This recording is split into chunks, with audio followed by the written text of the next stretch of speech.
కూర్చొని వాళ్ళు వచ్చినట్లుగా గీతకు దగ్గరలో మీరు కూర్చోరు. గీత సెంటర్లో మీకు ఉండాలి. మనిషికి దూరంగా ఉండండి.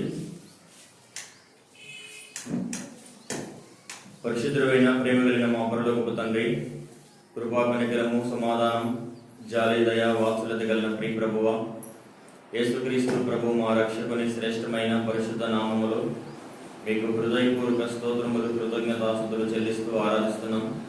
గతించిన కాలం మీరు ఎక్కలనేట్లో కాచి కాపాడి భద్రపరిచి ఈ నూతనమైన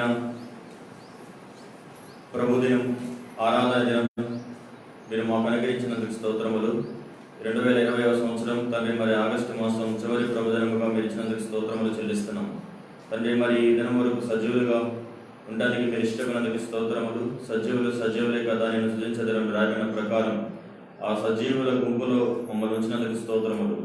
ఈదిగా ప్రేమల తండ్రి బెత్లెహేము మీ సంఘం సహవాసం మాకు అనుగ్రహించి మా అనుదిన జీవితంలో మీ వాక్యం ద్వారా ప్రభు మీ సన్నిధి ద్వారా మమ్మల్ని తృప్తిపరుస్తూ భద్రపరుస్తూ ఆదరిస్తూ నడిపిస్తున్నాం. మీ కృప కొరకై స్తోత్రములు వందనములు చెల్లిస్తున్నాం. ప్రభు మరి సంవత్సరములు జరుగుతూ ఉండగా నీ కార్యం నూతన పరుస్తూ నూతన ఉద్దేశంతో మా పరమ తండ్రికి రాకడ కొరకై మమ్మల్ని సిద్ధపరుస్తున్నాం. మీ కృపకై స్తోత్రములు వందనములు చెల్లిస్తున్నాం. ఈ రీతిగా ప్రభు మరి గత వారమంతటి పరిచయలో మీరు సహాయపడినందుకు స్తోత్రములు. ఈ ప్రభుత్వ పరిచయలో భాగంగా ఉదయకాలం తండ్రి మరి ఆలంగూరు కృష్ణాపురం తాండా పరిచయలో మీరు సహాయపడినందుకు స్తోత్రములు. తండ్రి ఈ సమయంలో బెత్లెహేములో కూడా జరుగుతున్న ఈ పరిచయని దీవించండి. ప్రభు మరి పాడుతున్న పాటల ద్వారా మీ నామాన్ని మహిమ తెచ్చుకోండి. వర్తమానం ద్వారా ప్రభు మరి ప్రజలను దర్శించండి. ఆరాధన పూర్ణులుగా చేయండి. ఆరాధించే సమయం కూడా దేవునికరంగా చేయండి. తిరిగి ప్రభు మరి బల్ల హెచ్చరికలు బలలో పాల్పొందే సమయం కూడా దేవునికరంగా చేయండి. సంఘానికి క్షేమము మీ నామానికి మహిమ ఘనత ప్రభావములు ఆరోపించుకుంటున్నామని ప్రార్థిస్తున్నాం. ఈ దిన పరిచయ కొరకై ప్రభు మరి మీ దాసుడు ఆంధ్రస్ బ్రదర్ని ప్రభు మరి అలగడ నుంచి మా మధ్యలో తీసుకొచ్చినందుకు వందనాలు. ఈ దిన పరిచయలో బలంగా వాడుకోండి. అవసరమైన మాటలు మీరు దయచేస్తారమని ప్రార్థన చేస్తున్నాం. ఈ రీతిగా మా ప్రేమల తండ్రి ఆది అంతం మీరు తోడుగా ఉండి మీ నాయకత్వం అధ్యక్షతలో జరిగించుకోండి. కరెంటు ఈ వాతావరణం మైక్ సిస్టమ్ దేవ మీ స్వాధీనం ఉంచుకోండి. బయట వస్తున్న శబ్దాలు దూరపరిచి కేవలం మీ సన్నిధి యందు మా యొక్క మనస్సును నియంత్రించుకున్నట్లు మీరే సహాయపడుతారమని ప్రార్థన చేస్తూ ప్రభు మరి ఈ సమయంలో ఆలగడ రహబోతులో కూడా జరుగుతున్న పరిచయం దీవించండి. అక్కడ మీ దాసులను జ్ఞాపకం చేసుకోమని ప్రార్థిస్తున్నాం. ప్రభు మరి బ్రాంచ్ సంఘాల్లో దైవ సేవకులు తండ్రి వారి పరిచయం కూడా దీవించండి. ఆ స్థలాల్లో పంపించబడుతున్న వారిని జ్ఞాపకం చేసుకోండి. బీహార్లో హెబ్రోన్లో సార్వత్రిక సంఘం అంతట్లో కూడా ఈ దినం జరిగే పరిచయను మీరు ఆశీర్వదించమని ప్రార్థన చేస్తున్నాం. ఈ దాసులైన వారిని ఆత్మపూర్ణులుగా చేయండి.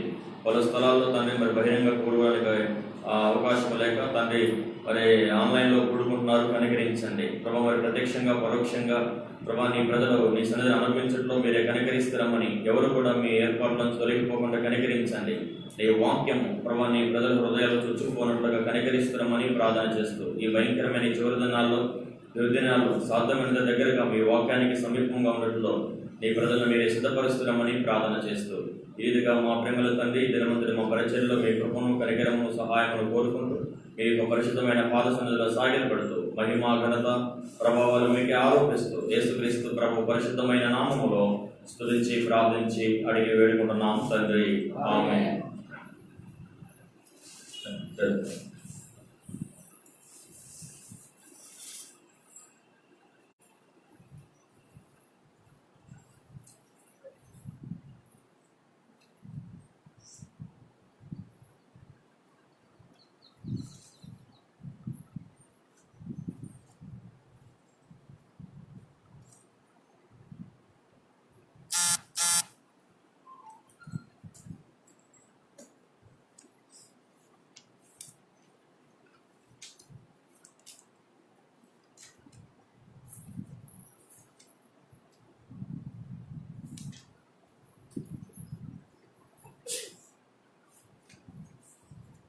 పాట సంఖ్య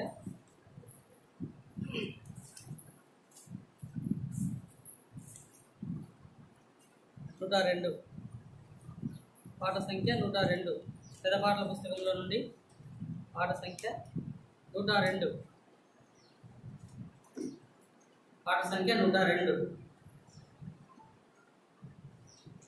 నా ప్రాణ ప్రియుడా యేసు రాజా అర్పింతును నా హృదయార్పణ విరిగి నలిగిన ఆత్మతోను హృదయపూర్వక ఆరాధనతో సత్యముగా హృదయపూర్వక ఆరాధనతో సత్యముగా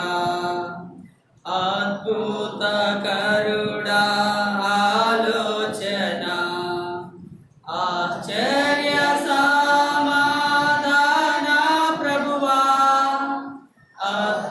అద్భుతకరుడా ఆలోచన ఆశ్చర్య సమాధాన ప్రభువా బలవంతుడా బహుప్రియుడా మనోహరుడా మహిమారాజా స్తుతించెదన్ మనోహరుడా మహిమారాజా స్తుతించెదన్ నా ప్రాణ ప్రియుడా యేసు రాజా అర్పింతును నా హృదయార్పణ విమోచన గానములతో సౌందర్య ప్రేమ స్తుతులతో విమోచన గానములతో సౌందర్య ప్రేమ స్తుతులతో నమస్కరించి ఆరాధింతున్ హర్షింతును నే పాడేదను నా ప్రభువా హర్షింతును నే పాడేదను నా ప్రభువా ప్రాణ ప్రియుడా యేసు రాజా అర్పింతును నా హృదయార్పణ గర్భమున పుట్టిన బిడ్డను కరుణింపక తల్లి మరచునా గర్భమున పుట్టిన బిడ్డను కరుణింపక తల్లి మరచునా మరచిన గాని నీవెన్నడు మరువవు విడువవు ఎడబాయవు కరుణారాజా మరువవు విడువవు ఎడబాయవు కరుణారాజా నా ప్రాణ ప్రియుడా యేసు రాజా రక్షణాలంకారములను అక్షయమగుని ఆహారమున్ రక్షణాలంకారములను అక్షయమగుని ఆహారమున్ రక్షకుడా నా కొసగితివి దీక్షతో నిన్ను వీక్షించుచు స్తుతింతును దీక్షతో నిన్ను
విమోచించి నాకిచ్చితివే వాగ్దానముల్ నాలో నెరవేరెన్. విమోచించి నాకిచ్చితివే పాడేదను ప్రహర్షింతును. హల్లెలూయా హల్లెలూయా హల్లెలూయా హల్లెలూయా హల్లెలూయా హల్లెలూయా. నా ప్రాణ ప్రియుడా యేసు రాజా అర్పింతును నా హృదయార్పణ. విరిగి నలిగిన ఆత్మతోను హృదయపూర్వక ఆరాధనతో సత్యముగా హృదయపూర్వక ఆరాధనతో సత్యముగా.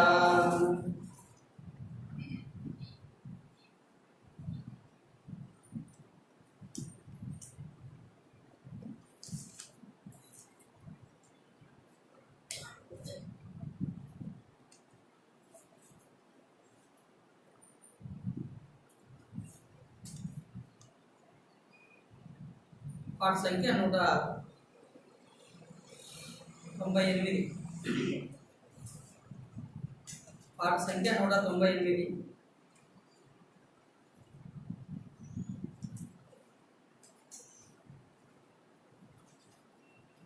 హల్లెలూయా పాడేదా ప్రభు నిన్ను కొనియాడేదన్. హల్లెలూయా పాడేదా ప్రభు నిన్ను కొనియాడేదన్. అన్ని వేళలయందునా నిన్ను పూజించి కీర్తింతును. అన్ని వేళలయందునా నిన్ను పూజించి కీర్తింతును. ప్రభువా నిన్ను నే కొనియాడేదన్. హల్లెలూయా పాడేదా ప్రభు నిన్ను కొనియాడేదన్. వాగ్దానములనిచ్చి నెరవేర్చువాడవు నీవే. వాగ్దానములనిచ్చి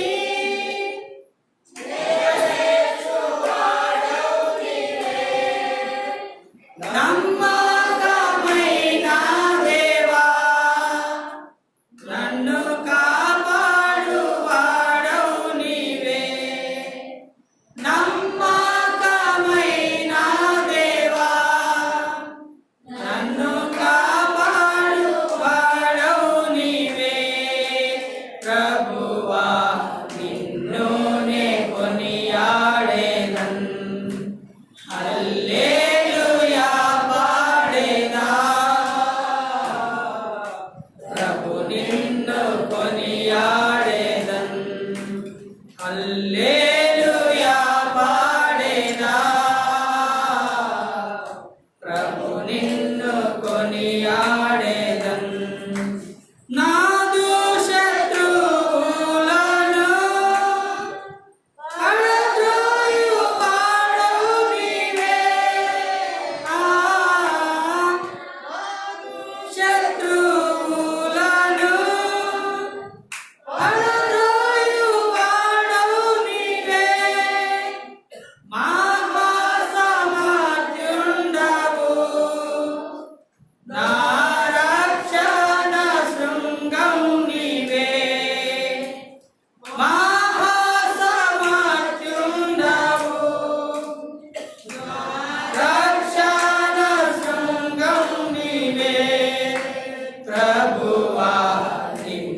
హల్లెలూయా పాడేదా ప్రభు నిన్ను కొనియాడేదను. చివరి వచనం. ఈ జీవిత యాత్రలో ఏమి సంపాదించినా, ఈ జీవిత యాత్రలో ఏమి సంపాదించినా మహిమా నీకే ఓ ప్రభు. ఇది నాది నా ప్రార్థన. మహిమా నీకే ఓ ప్రభు. ఇది నాది నా ప్రార్థన. ప్రభువా నిన్ను నే కొనియాడేదన్. హల్లెలూయా పాడేదా ప్రభు నిన్ను కొనియాడేదన్. హల్లెలూయా పాడేదా ప్రభు నిన్ను కొనియాడేదన్. అన్ని వేళలయందునా నిన్ను పూజించి కీర్తింతును. అన్ని వేళలయందునా నిన్ను పూజించి కీర్తింతును. ప్రభువా నిన్ను నే కొనియాడేదన్. హల్లెలూయా పాడేదా ప్రభు నిన్ను కొనియాడేదన్. హల్లెలూయా పాడేదా ప్రభు నిన్ను కొనియాడేదన్. పరిశుద్ధ గ్రంథంలో నుండి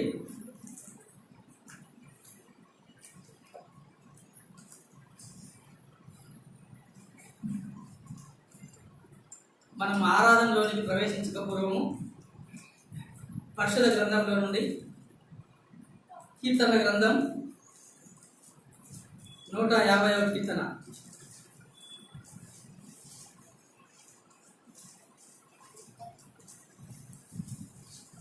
నూట 50వ కీర్తన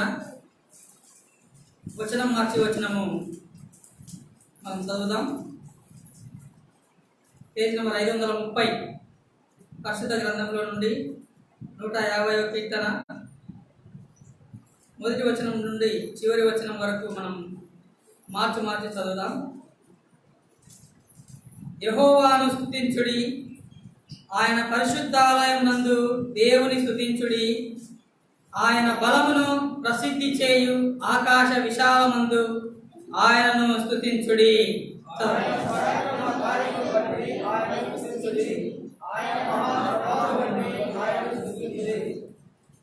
భూరధ్వనితో ఆయనను స్తుతించుడి, స్వరమండలముతో సితారాతోను ఆయనను స్తుతించుడి.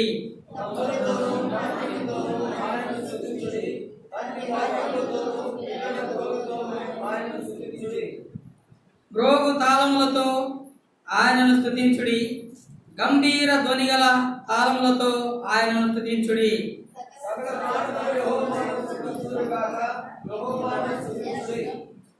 చిన్న ప్రార్థన చేసుకుందాం ప్రభు యొక్క సహాయం నిమిత్తమే.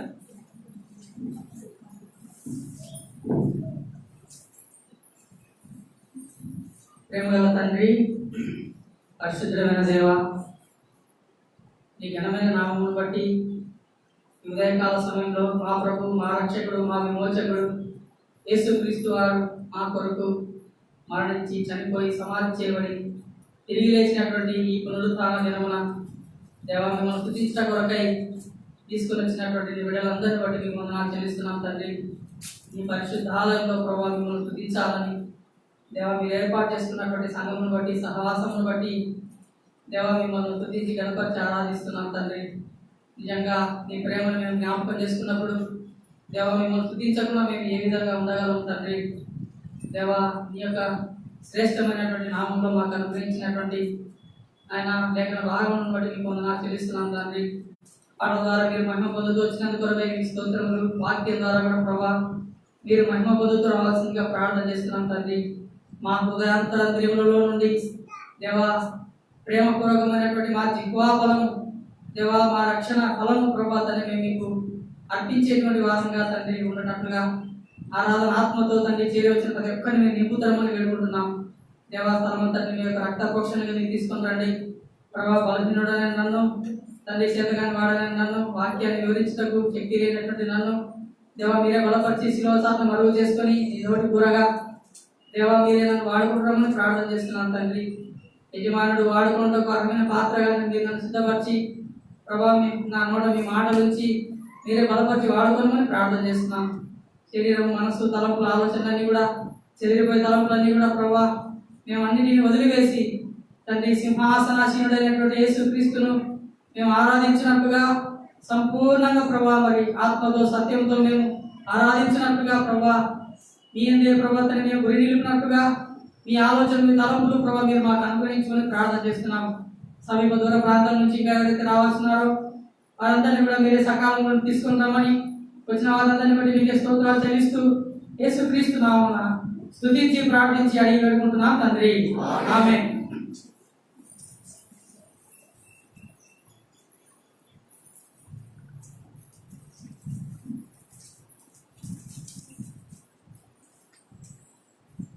ఇక్కడ కీర్తనకారుడైనటువంటి దావీదు అనేటువంటి భక్తుడు చెప్తున్నటువంటి మాటలు ఏం చెప్తున్నాడంటే దేవుణ్ణి స్తుతించాలి అని అంటున్నాడు. ఎక్కడ స్తుతించాలి, ఎవరిని స్తుతించాలి, ఎప్పుడు స్తుతించాలి, ఎలా స్తుతించాలి, ఎందుకు స్తుతించాలి అనే విషయాలు మనకు అర్థమైతే ప్రభువును మనం హృదయపూర్వకంగా ఆరాధన చేయగలం. రక్షించబడినటువంటి మన జీవితంలో ఆరాధన చాలా ప్రాముఖ్యమైనదని వారం వారం మనం వింటూనే ఉన్నాం. ఆరాధన అనేటువంటిది దేవునికి చాలా ఇష్టమైనది అనే విషయము మనకందరికీ తెలుసు. ప్రార్థన ఆరాధనకు తేడా తెలిసినటువంటి వారు ఆరాధన ఎక్కువగా చేస్తారు. ప్రార్థన దేవుని యొద్ద నుండి మనకు జవాబును తీసుకొని వస్తుంది. ఆరాధన అనేటువంటిది మన నుండి దేవుని యొద్దకు వెళ్ళి అక్కడే నిక్షిప్తమయ్యేది. ఆరాధన దేవుడు ఎంతో ఇష్టంగా పరిగణించేది. కాబట్టి రక్షింపబడినటువంటి మనమందరం కూడా ఆయనను ఆరాధించుటకు, ఆయనకు వందనాలు చెల్లించుటకు బద్ధులమై ఉన్నాం. ఆరాధన దేవునికి మానవునికి ఒక అనుసంధానమైనటువంటిది. భగవంతునికి భక్తునికి అనుసంధానమైనది ఆరాధన. మన ఆరాధనలు దేవునికి ఎంతో సంతోషాన్ని ఇచ్చేవిగా ఉంటాయి. కాబట్టి ఇక్కడ మనం గమనించినట్లయితే యెహోవాను స్తుతించుడి, ఆయన పరిశుద్ధాలయమునందు దేవుని స్తుతించుడి. ఈ వాక్యం మొదటి వచనంలో మనం గమనించినట్లయితే దేవుని స్తుతించమన్నాడు. ఎక్కడ స్తుతించాలా? అక్కడే ఉంది జవాబు. ఎక్కడ స్తుతించాలా? ఆయన పరిశుద్ధాలయమునందు ఆయనను స్తుతించుడి.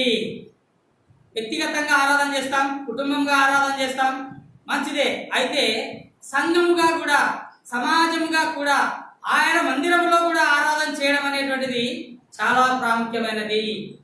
వ్యక్తిగతంగా మనం ఎంతో ఆరాధన చేస్తూ ఉంటాం. అయితే సమాజంలో దేవుడు ప్రజల మధ్యలో ఆయనకు కృతజ్ఞతాస్తుతులు లేదా ఆరాధన అనేటువంటిది ఆయనను స్తుతించినప్పుడు ఆయన ఎంతో సంతోషించేవాడుగా ఉంటాడు. కాబట్టి ఎక్కడ స్తుతించాలి దేవుని? పరిశుద్ధాలయమునందు ఆయనను స్తుతించాలా. భౌతిక సంబంధమైనటువంటి ఆలయము ఇది. అయితే ఆత్మ సంబంధమైనటువంటి ఆలయం ఏంటి? మన దేహమే దేవుని ఆలయం. మీరు దేవుని ఆలయమై ఉన్నారని, మీలో దేవుని ఆత్మ నివసించుతున్నదని మీరు ఎరగరా? కాబట్టి ఆత్మలో ఆరాధన చేయడం, సమాజంగా ఆరాధన చేయడం, కుటుంబంగా ఆరాధన చేయడం, వ్యక్తిగతంగా ఆరాధన చేయడం, ఇవన్నీ కూడా మనం చేస్తూ ఉంటాం. అయితే ఒక్కొక్క సమయంలో ఒక్కొక్క రకంగా ఆయనను ఆరాధన చేస్తూ ఉంటాం. పరలోకంలో దేవదూతలు ఆరాధన చేస్తున్నారు, తర్వాత భూమి మీద పరిశుద్ధులు ఆరాధన చేస్తున్నారు. ఆ పరిశుద్ధులలో సార్వత్రిక సంఘం అంతా కూడా ఈరోజు ప్రభువును ఆరాధన చేస్తూ ఉంది. వారితో కలిసి మనం కూడా ప్రభువును ఆరాధించడానికి మనం కూడా చేరి వచ్చినాం. కాబట్టి ఇప్పుడు మనము ఆయన సన్నిధిలో, ఆయన సమాజంలో, ఆయన మందిరంలో ఆయనను ఆరాధన చేయడానికి వచ్చినాం. కాబట్టి ఆయన పరిశుద్ధాలయమునందు ఆయనను దేవుణ్ణి స్తుతించుడి. ఇంకా ఇక్కడ ఆయన బలమును ప్రసిద్ధి చేయు ఆకాశ విశాలమందు ఆయనను స్తుతించుడి. ఆకాశ విశాలమందు కూడా ఆయనను స్తుతించేటువంటి ఎన్నో గొప్ప గొప్ప నక్షత్రాలు ఆయనను స్తుతిస్తూ ఉన్నాయి. గొప్ప గొప్ప గ్రహాలు ఆయనను స్తుతిస్తున్నాయి. మనకు కంటి కనబడినటువంటి ఎన్నో నక్షత్రాలు ఆయన నియమించినటువంటి మార్గంలో ఆయన మాట వింటూ ఆయనను స్తుతిస్తున్నాయి. ఈ భూమి కూడా ఒక్క సెకండ్కు 28 కిలోమీటర్ల వేగంతో తిరుగుతూ దేవుని స్తుతిస్తూ ఉంది. దేవుడు పెట్టినటువంటి ఆ యొక్క వేగాన్ని అనుసరిస్తూ భూమి దేవుణ్ణి స్తుతిస్తూ ఉంది. ఉదయం లేచిన వెంటనే మనకంటే ముందుగా లేచి పక్షులు కూడా దేవుని స్తుతిస్తాయి కదా. పొద్దున్నే ఎందుకవి గట్టిగా మొత్తుకుంటూ ఉంటాయి, దేవుణ్ణి ఆరాధన చేస్తూ ఉంటాయి. సాయంకాలం అవి గూళ్ళలోకి వెళ్ళేటప్పుడు కూడా అవి ఆరాధన చేస్తూ ఉంటాయి. ఉదయకాలం అంతా తనను పోషించినటువంటి దేవుని స్తుతిస్తూ అవి గూట్లలోకి వెళ్తాయి. అలానే ఉదయకాలంలో లేచిన వెంటనే ఏం చేస్తాయి? అవి దేవుని ఆరాధన చేస్తూ ఉంటాయి. అందుకోసం ఈ చివరి వచనంలో సకల ప్రాణులు యెహోవాను స్తుతించుదురుగాక. యెహోవాను స్తుతించుడి. సకల ప్రాణులు యెహోవాను స్తుతించుదురుగాక. మనమందరం కూడా ఆయనను స్తుతించడానికి వచ్చినామనే విషయం మనకు తెలుసు. అయితే ఇక్కడ మనం గమనించినట్టయితే ఎప్పుడు స్తుతించాలి ఆయనను? ఎప్పుడు స్తుతించాలి? ఇందాక మన పాటలో ఒక వచనంలో వాడినాం. ఎప్పుడు స్తుతించాలి ఆయనను? అన్ని వేళల యందున. ఎప్పుడు స్తుతించాలి? అన్ని వేళల యందు ఆయనను స్తుతించాలి. నిన్ను పూజించి కీర్తిస్తాను ప్రభువా అంటున్నాడు భక్తుడు. మనకు అన్ని బాగున్నప్పుడు, అన్ని సంతోషంగా ఉన్నప్పుడు, అన్ని విధాలుగా మనకు అనుకూలమైన పరిస్థితులు ఉన్నప్పుడు దేవుని స్తుతించడం పెద్ద కష్టమేం కాదు. వ్యతిరేకమైన పరిస్థితులు ఉన్నప్పుడు, మన జీవితంలో మనం అనుకున్నవి జరగనప్పుడు, మన జీవితంలో కష్టాలు అధికమైనప్పుడు, నిందలు ఎక్కువైనప్పుడు, అవమానం ఎక్కువైనప్పుడు మనకు స్తుతించడానికి నోరు రాదు. ఒక ఆయన స్తుతించినాడు. ఎవరు స్తుతించినాడు? ఎవరు స్తుతించినది? యోబు అనేటువంటి భక్తుడు. ఒక్క రోజులోనే తన ఆస్తి అంతా కోల్పోయినాడు. ఒక్క రోజులోనే పిల్లలు, పశువులు, తనకు ఏదైతే కలిగి ఉందో అంతా కోల్పోయినాడు. ఆయనను ఏం చెప్పినాడు? యెహోవా ఇచ్చెను, యెహోవా తీసుకొనెను, యెహోవా నామమునకే స్తుతి కలుగును గాక, మహిమ కలుగును గాక అని దేవుని స్తుతిస్తున్నాడు.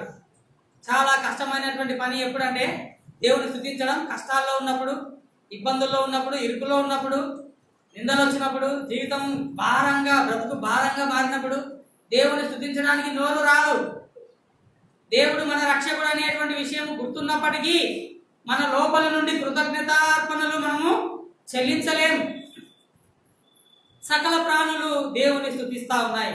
అయితే ఎప్పుడు స్తుతించాలా ఆయన అంటే అన్ని వేళల యందు ఆయన స్తుతించాలి. ఇప్పుడు ఈ ఆదివార దినమున, పరిశుద్ధ దినమున, దేవుడు ఏర్పాటు చేసినటువంటి పునరుత్థాన దినమున ప్రభువును మనం స్తుతించాలని దేవుడు మనల్ని తన మందిరానికి నడిపించినాడు. తర్వాత చూడండి ఎలా స్తుతించాలంటే ఆయన పరాక్రమ కార్యమును బట్టి ఆయనను స్తుతించుడి, ఆయన మహాప్రభావమును బట్టి ఆయనను స్తుతించుడి, బూర ధ్వనితో ఆయనను స్తుతించుడి అంటున్నాడు. ఆయన పరాక్రమ కార్యములు ఏంటి? ఆయన పరాక్రమ కార్యాలు పాత నిబంధన గ్రంథంలో మనం చూసినట్లయితే ఆయన పరాక్రమ కార్యాలు ఎన్నో చేసినాడు. తన బిడ్డలకు ఎర్ర సముద్రంను పాయలు చేసినాడు. తర్వాత అరణ్యంలో మన్నాను కురిపించినాడు, బండ నుండి నీళ్ళు ఇచ్చినాడు. పగలు మేఘస్తంభంగా, రాత్రి అగ్నిస్తంభంగా తన ప్రజలను కనుపాపవలే కాపాడుకుంటూ వచ్చినాడు. అన్ని విషయాల్లో తన ప్రజలకు కావాల్సినటువంటి అవసరతలన్నీ కూడా తీరుస్తూ వచ్చినాడు. తన ప్రజల కోసం తన శత్రువులను, తన ప్రజలకు ఉన్నటువంటి శత్రువులందరినీ ఆరద్రోలినాడు. ఎరికో గోడను కూలదోసినాడు. ఆయన తన చేతి మీద వాళ్ళని నడిపించుకుంటూ వచ్చినాడు. కాబట్టి అందుకోసము ఆనాడు ఇశ్రాయేలు ప్రజలు ఏం చేసినారు? దేవుణ్ణి ఆరాధించినారు. ఎర్ర సముద్రంలో మా శత్రువులందరినీ ముంచి వేసినటువంటి యెహోవా దేవునికి స్తోత్రం అని చెప్పినారు ఇశ్రాయేలు ప్రజలు. ఈనాడు మనం కూడా దేవుని యందు విశ్వాసం ఉంచినటువంటి మనము, పాపముల చేత అపరాధముల చేత చచ్చినటువంటి మనల్ని దేవుడు విడిపించినాడు, బ్రతికించినాడు. కాబట్టి మనం ఆయనను ఆరాధించే వారంగా ఉండాలి. ఎందుకు ఆయనను ఆరాధించాలి అనేటువంటి విషయాన్ని బట్టి మనము కొన్ని మాటలు చూసుకొని ప్రభువును ఆరాధన చేద్దాం. ఆయనను ఎందుకు ఆరాధించాలి? ఆయన మనకి ఏమైనాడో ఎరిగితే, ఆయన మనకి ఏం చేసినాడో గుర్తుపెట్టుకుంటే ఆయనను ఖచ్చితంగా ఆరాధించగలం. ఆయన మనకి ఏమైనాడో అది గుర్తు ఎరగాలి. మొట్టమొదటిగా చూడండి, యెషయా గ్రంథం 43వ అధ్యాయం మొదటి వచనం చదవండి ఎవరైనా. మనం కొన్ని విషయాలు చూసుకొని ప్రభువుని ఆరాధన చేద్దాం. యెషయా గ్రంథం 43వ అధ్యాయం మొదటి వచనం. అయితే యాకోబు నిన్ను సృజించిన వాడకు యెహోవా ఇశ్రాయేలు నిన్ను నిర్మించిన వాడు ఇలాగ సెలవిస్తున్నాడు, నేను నిన్ను విమోచించి ఉన్నాను, భయపడకము, పేరు పెట్టి నిన్ను పిలిచి ఉన్నాను, నీవు నా సొత్తు. మొట్టమొదటిగా మన దేవుడు ఎలాంటి వాడు, లేదా ఆయనను ఎందుకు స్తుతించాలి అని మనం ఆలోచన చేసినట్లయితే మొట్టమొదటిగా ఆయన ఎవరంటే చూడండి, ఇక్కడ ఉంది, యాకోబు నిన్ను సృజించిన వాడు, ఇశ్రాయేలు నిన్ను నిర్మించిన వాడు. ఎవరంట ఆయన? ఈ దేవుడు ఏ దేవుడు? మనల్ని నిర్మించిన వాడు, మనల్ని సృజించిన వాడు, తల్లి గర్భంలో మనల్ని రూపించిన వాడు, మనల్ని కలగజేసినటువంటి వాడు. నేల మట్టితో అవ్వాదామును ఏ విధంగా అయితే కలిగించినాడో అలానే తల్లి గర్భంలో మనకు రూపం ఇచ్చినటువంటి వాడు, తల్లి గర్భంలో మన యొక్క ప్రాణమును కాపాడినటువంటి వాడు, ఇంతవరకు మనల్ని నడిపిస్తున్నటువంటి వాడు. ఈయన ఎవరు? ఈయన మన సృష్టికర్త. ఎవరైనా? మన సృష్టికర్త. మన ఆరాధన కొరకై మొట్టమొదటి వాక్యం, ఈయన ఎవరు? ఈయన మన సృష్టికర్త. ఈయన సృష్టింపబడిన వాడు కాదు. ఈయన ఆది సంభూతుడైనటువంటి దేవుడు, ఆదిలో ఉన్నటువంటి దేవుడు. పురాతన కాలం మొదలుకొని ఎప్పుడైతే భూమికి పునాదులు వేయక మునిపే ఈయన ఉన్నటువంటి వాడు, ఆది సంభూతుడైనటువంటి వాడు. మనుషుల చేత చేయబడినటువంటి వాడు కాదు ఈయన, మనుషుల చేత చెక్కబడినటువంటి వాడు కాదు ఈయన, మనుషులు చేసినటువంటి వాడు కాదు ఈయన. ఈయన మనల్ని కలగజేసినటువంటి మన సృష్టికర్త ఈయన. మనం ఆయన చేయలేదు, ఆయనే మనల్ని కలిగించెను. మనం ఎవరమంట? మనము ఆయన ప్రజలము, ఆయన వారము. కీర్తనలు నూరో కీర్తనలు గమనించినట్లయితే చూడండి, 3వ వచనం.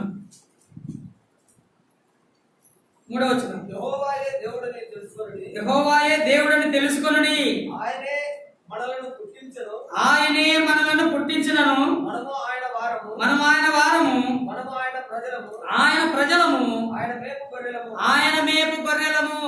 మనం ఎవరమంట? ఆయన వారం. మనం లోక సంబంధులం కాదు. లోకంలో ప్రజలందరినీ కలిగించినాడు దేవుడు. అయితే తన ప్రణాళికలోనికి పిలువబడినటువంటి వారు కొందరే.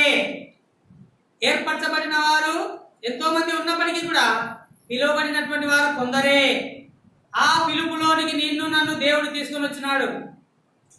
దేవుడు మనల్ని పిలిచినాడు. ఈ పిలుపు ఎటువంటి పిలుపు? ఉన్నతమైన పిలుపు, పరలోక సంబంధమైనటువంటి పిలుపు. ఈ పిలుపు పరిశుద్ధమైనటువంటి పిలుపు. ఇటువంటి పిలుపుతో దేవుడు మనల్ని పిలిచినాడు. ఆయన మన సృష్టికర్త. గుర్తుపెట్టుకోవాలా, ప్రభువా నీవు నా సృష్టికర్తవు, నన్ను తల్లి గర్భంలో రూపించిన దేవుడు నీవే అని చెప్పి ఆయనను మనం ఆరాధించాలి. మొట్టమొదటిగా చెప్పండి, మనం ఎవరము? మనం ఆయన ప్రజలము, ఆయన వారము. ఆయన ఎవరు? ఎవరైనా చెప్పండి. మన సృష్టికర్త. చెప్పాలా? నేను అడుగుతుంటాను, మీరు చెప్తుంటే గుర్తుంటుంది, లేకపోతే మైండ్ పక్కకు పోతుంది. ఇక్కడ కూర్చొని ఉంటారు, ఎక్కడెక్కడో తిరుగుతుంటారు మైండ్. ఇంటికాడ ఏమేమి పనులు ఉన్నాయి, ప్రార్థన అయిపోయిన వెంటనే ఎక్కడ పోవాలా, తొందరగా అయిపోగొట్టే బాగుంటుంది. ఈ ఆలోచనలు వస్తుంటాయి, రాకూడదు. ఏం చేయాలి? మొట్టమొదటిగా మనం ఎవరమంట? ఆయన వారము, ఆయన ప్రజలము. ఆయన ఎవరు? ఆయన మన సృష్టికర్త. గుర్తుపెట్టుకోవాలి, ఆయన మన సృష్టికర్త కాబట్టి మనం ఆయనను ఆరాధించాలి. మనం ఆయన చేసినాడా? మనం ఆయన చేసినామా? ఆయన మనల్ని చేసినాడా? ఆయనే మనలను పుట్టించెను కాబట్టి మనం సృష్టికర్త కాబట్టి ఆయనను మనం ఆరాధించేటువంటి వారంగా ఉండాలి. ఈనాడు లోకంలో ఉన్నటువంటి ప్రజలు సృష్టికర్తను మర్చిపోయి సృష్టిని పూజిస్తున్నారు. తాము చేసుకున్నటువంటి విగ్రహాలకు తాము సాగిలపడుతూ ఉన్నారు. అయితే అటువంటి దేవుడు కాదు మన దేవుడు. మన దేవుడు మనల్ని కలగజేసినటువంటి దేవుడు, మనల్ని పుట్టించినటువంటి దేవుడు. మొట్టమొదటిగా ఆయన మన సృష్టికర్త కాబట్టి ఆయన ఆరాధించాలి. రెండవదిగా మనం గమనించినట్లయితే చూడండి, అదే కీర్తన గ్రంథము 50వ అధ్యాయం 7వ వచనం. 50వ అధ్యాయం 7వ వచనం చదవండి.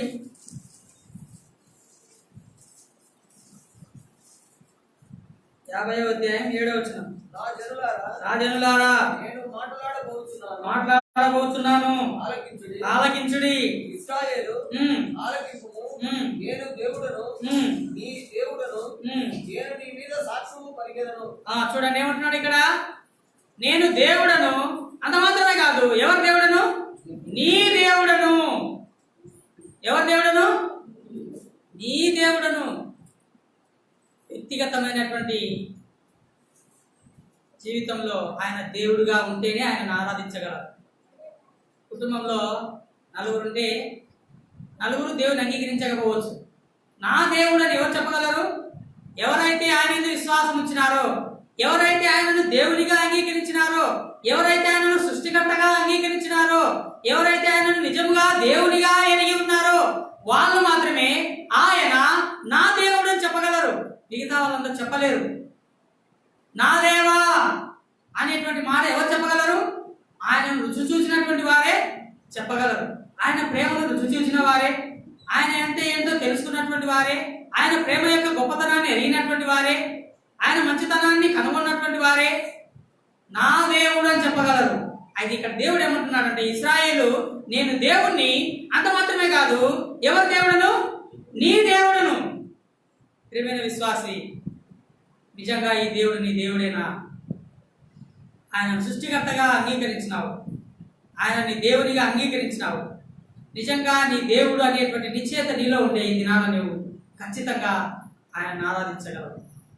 వ్యక్తిగతమైనటువంటి జీవితంలో నీ దేవునిగా దేవుని యొక్క ప్రేమను రుచి చూచి ఉంటే, దినదినం ఆయనతో నువ్వు నడుస్తూ ఉంటే, దినదినం ఆయన యొక్క మనస్తత్వాన్ని నువ్వు కలిగి ఉంటే, ఆయన ప్రేమ నీలో నింపబడి ఉంటే, నా దేవా నీవు నా దేవుడు అయినందుకు నీకు స్తోత్రం అని చెప్పేసి దేవుని ఆరాధించగలరు. మొట్టమొదటిగా ఆయన ఏమైనాడని ఆరాధించాలి? ఆయన నా సృష్టికర్తని ఆరాధించాలి. రెండవదిగా ఆయన నా దేవుడు అనేటువంటి ఆలోచన మనం గుర్తు తెచ్చుకొని ఆరాధించాలి. మూడవదిగా మనం గమనించినట్లయితే యెషయా గ్రంథం 44:24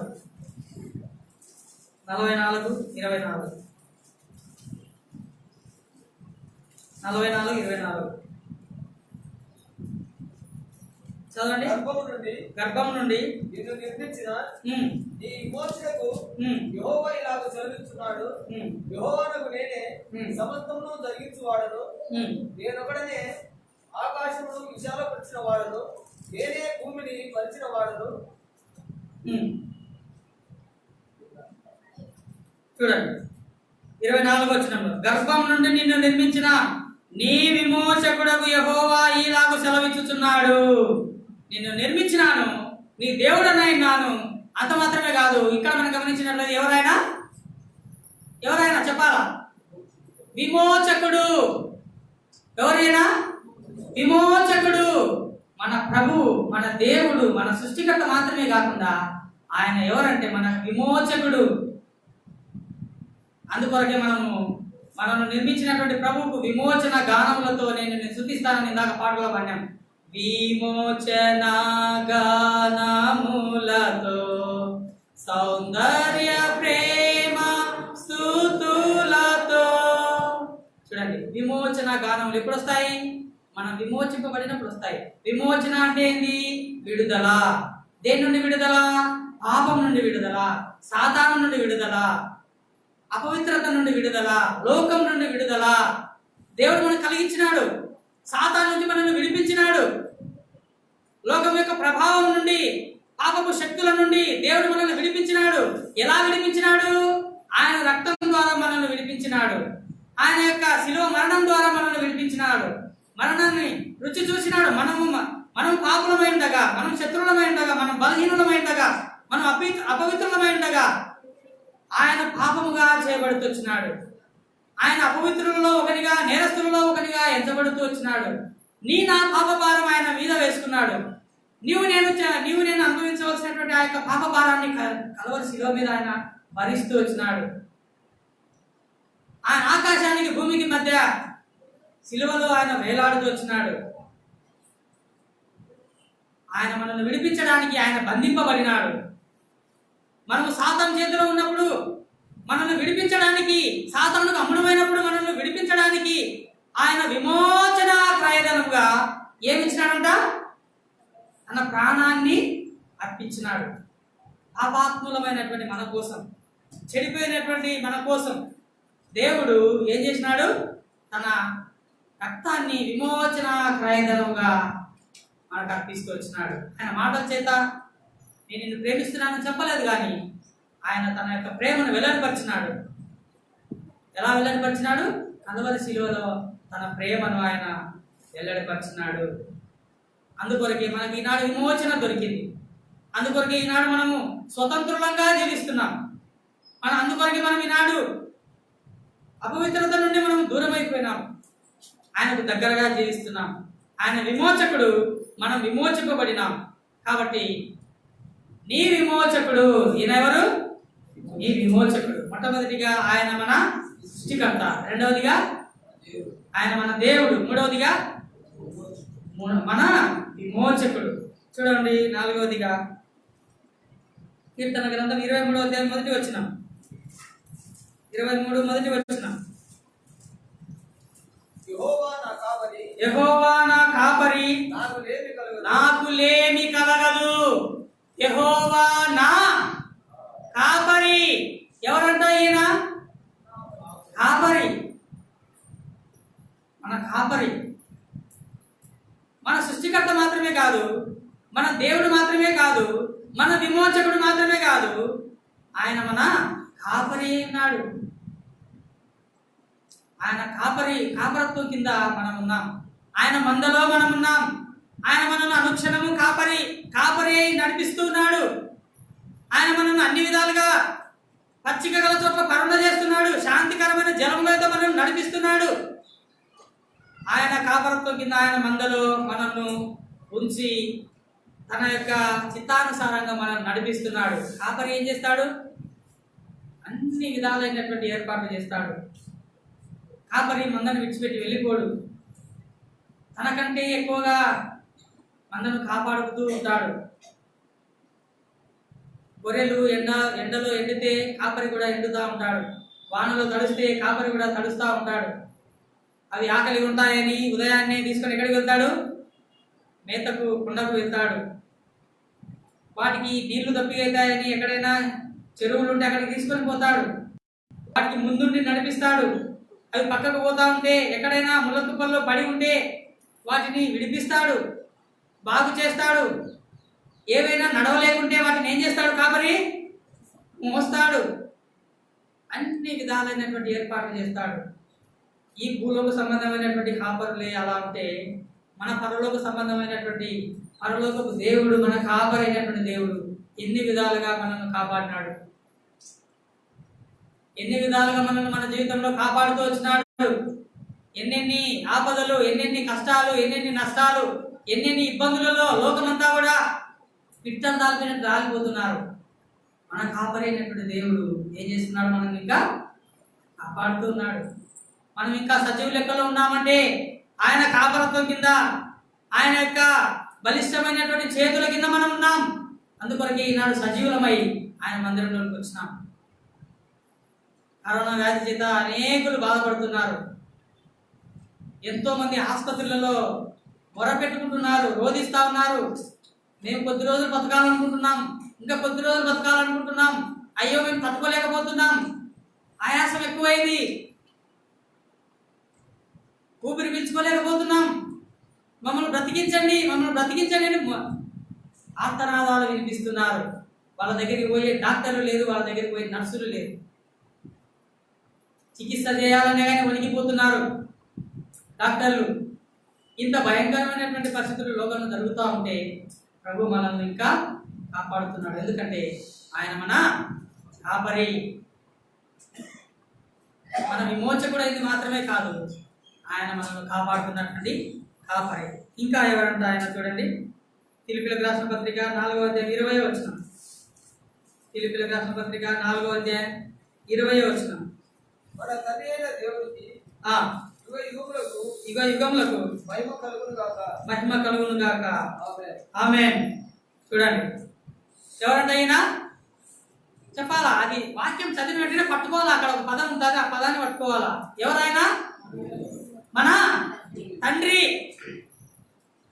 మన తండ్రి, మన దేవుడు మాత్రమే కాదు, ఆయన మన తండ్రిగా కూడా ఉన్నాడు. తండ్రి తన కుమారుల మీద జాలిపడినట్లు, ఎలా జాలిపడతాడంట మన మీద?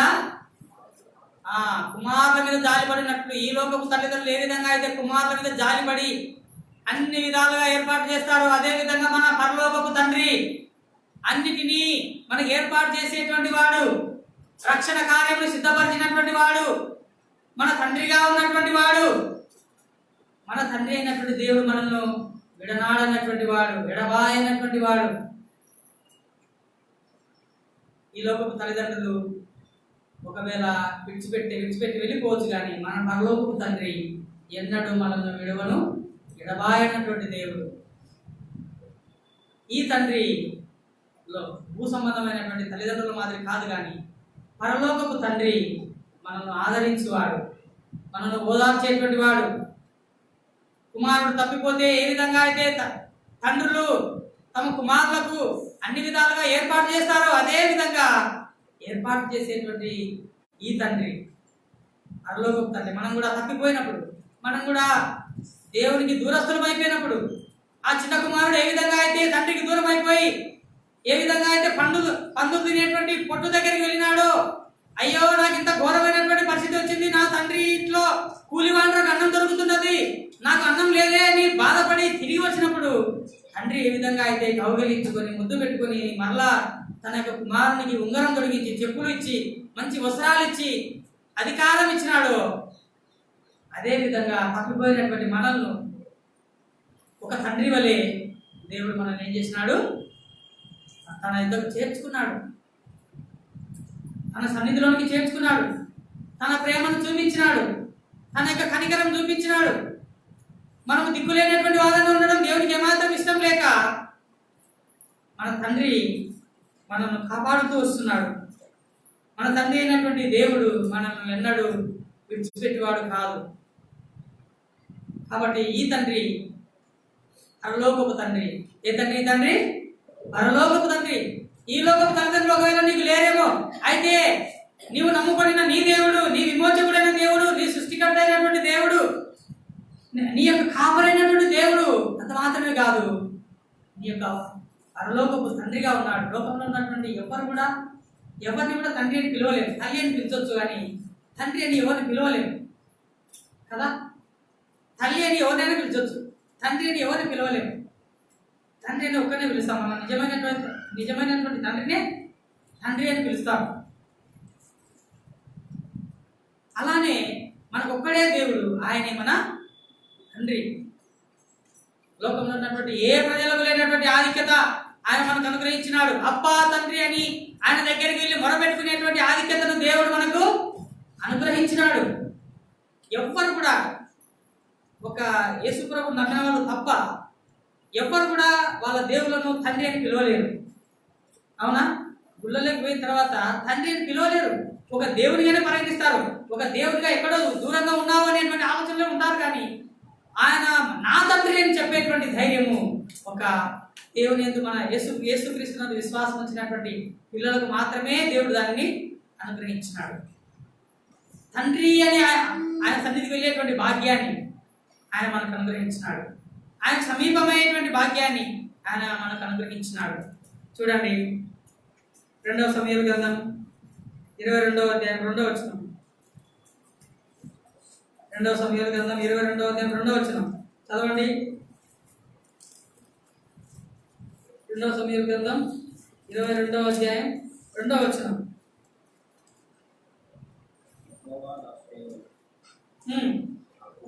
నా కోట, నా రక్షకుడు, నా దుర్గము, నేను ఆయనను ఆశ్రయించుదును. నా కేడము, నా రక్షణ శృంగము, నా ఉన్నత దుర్గము, నా ఆశ్రయస్థానము, ఆయనే నాకు రక్షకుడు. బలత్కారుల నుండి నన్ను రక్షించువాడు నీవే. ఈయన ఎవరంట? రక్షకుడు. ఎవరైనా రక్షకుడు. ఆయనే నా కోట, నా శైలము, నా రక్షకుడు, మన రక్షణ దుర్గము. ఈయన రక్షణ అనేటువంటి ప్రాకారములలో మనల్ని కాపాడుతున్నటువంటి వాడు. ఎలా రక్షకుడు అయినాడు? యేసు అను పేరునకు అర్థం ఏంటి? రక్షకుడు. యేసు అనేటువంటి పేరులో ఉన్నటువంటి ఆ అర్థాన్ని మనం గమనించినట్లయితే, తన ప్రజలను వారి పాపముల నుండి ఆయనే విడిపించును గనుక, ఆయనే రక్షించును గనుక ఆయనకి ఏమని పేరు పెట్టబడింది? రక్షకుడు. రక్షకుడు అనేటువంటి పేరు పెట్టబడింది. ఆయన నా రక్షకుడు. ఎరిగినావా? ఈ యొక్క 7 అరత్తల అనుభవంతో మనము ఆరాధన చేసినట్లయితే దేవుడు ఎంతో మనల్ని గురించి సంతోషించేవాడుగా ఉంటాడు. చూడండి, మొట్టమొదటిగా చెప్పండి. 6 విషయాలు చెప్పినా నేను. మొట్టమొదటి ఎవరైనా సృష్టికర్త. రెండవది నా దేవుడు అని చెప్పాలి. నా దేవుడు. మూడవది నా విమోచకుడు. నాలుగవది నా కాపరి. ఐదవది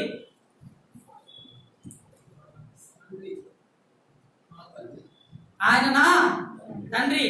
ఆరవది నా రక్షకుడు. చివరిగా 7వదిగా చూసినట్లయితే ఆయన నా స్నేహితుడు. యోహాను సువార్తలో చూసినట్లయితే చూడండి 15వ అధ్యాయంలో, యోహాను సువార్త 15వ అధ్యాయంలో గమనించినట్లయితే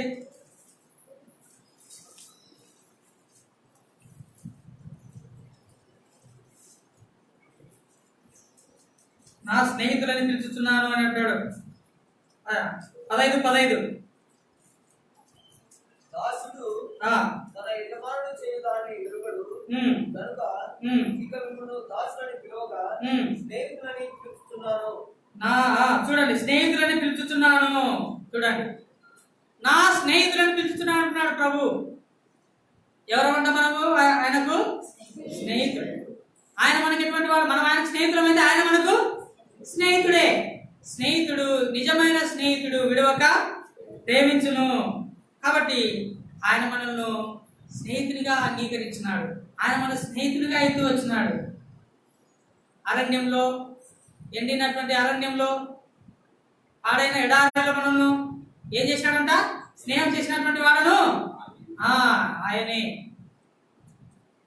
మనము భయంకరమైనటువంటి ఆ యొక్క అగ్నిగుండకు ఆహుతి కావాల్సినటువంటి ఆ సందర్భంలో ఒక స్నేహితుని వల్లే వచ్చి మనల్ని ఏం చేసినాడు? కాపాడినాడు.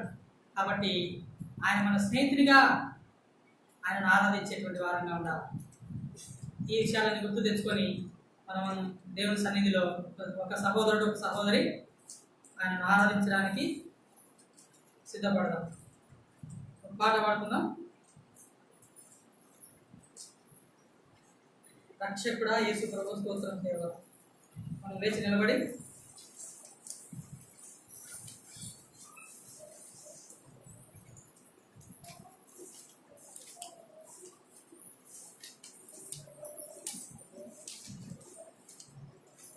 పాట సంఖ్య చూడండి 300.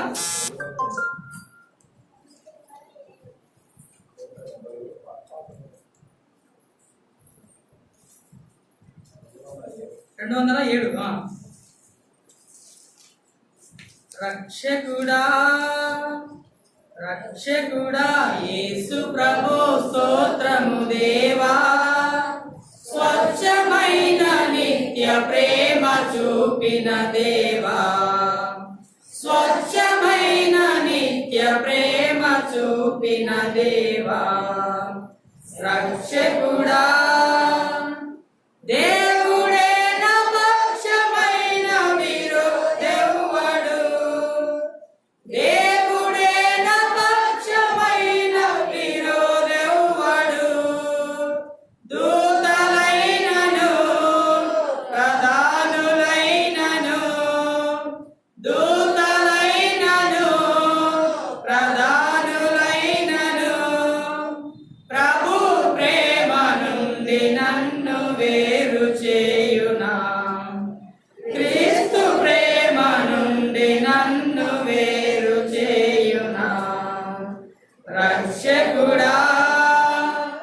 రక్షకుడా యేసు ప్రభు స్తోత్రము దేవా, స్వచ్ఛమైన నిత్య ప్రేమ చూపిన దేవా, స్వచ్ఛమైన నిత్య ప్రేమ చూపిన దేవా, రక్షకుడా. 5వ వచనం.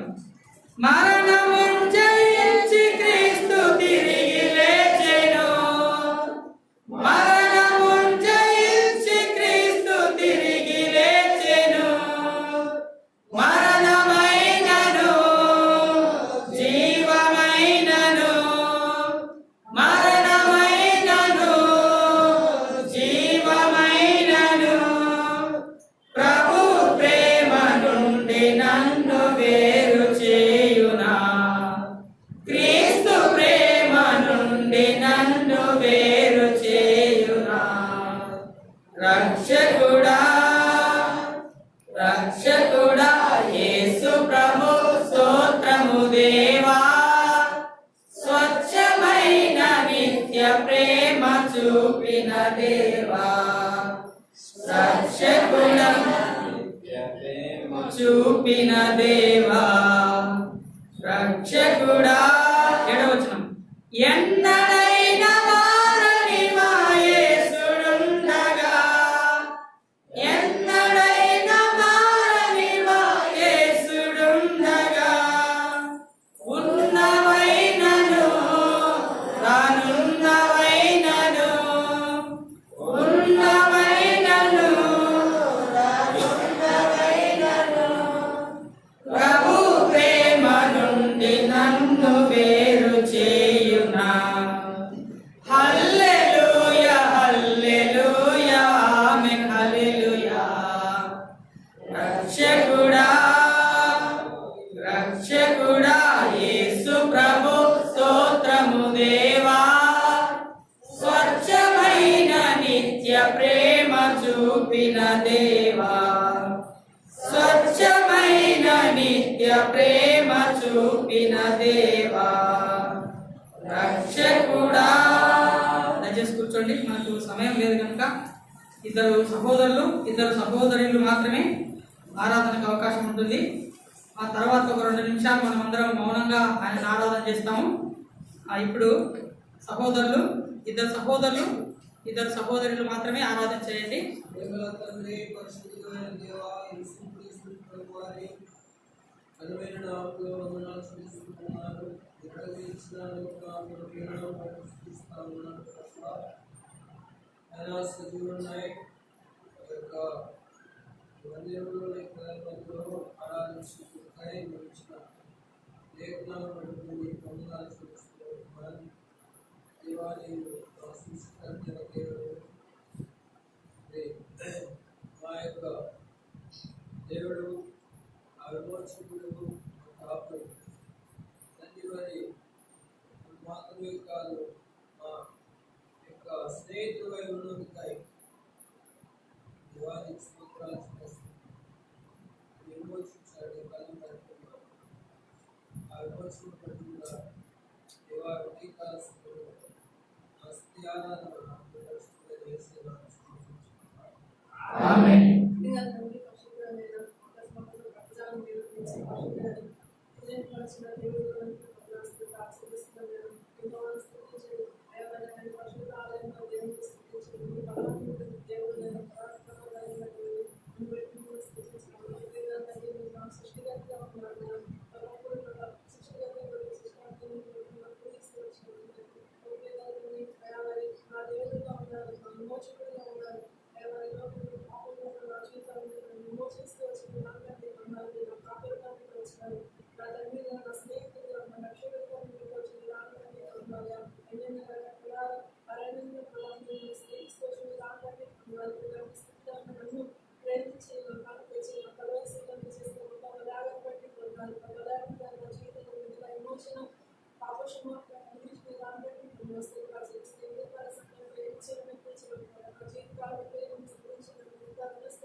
ప్రేమగల మా తండ్రి, కృపగల మా ప్రభా, మహోన్నతుడా, మహిమగల రాజా, నీకు బంగారు పాదములకు ఎంతో వందనాలు స్తోత్రాలు చెల్లిస్తున్నాం తండ్రి.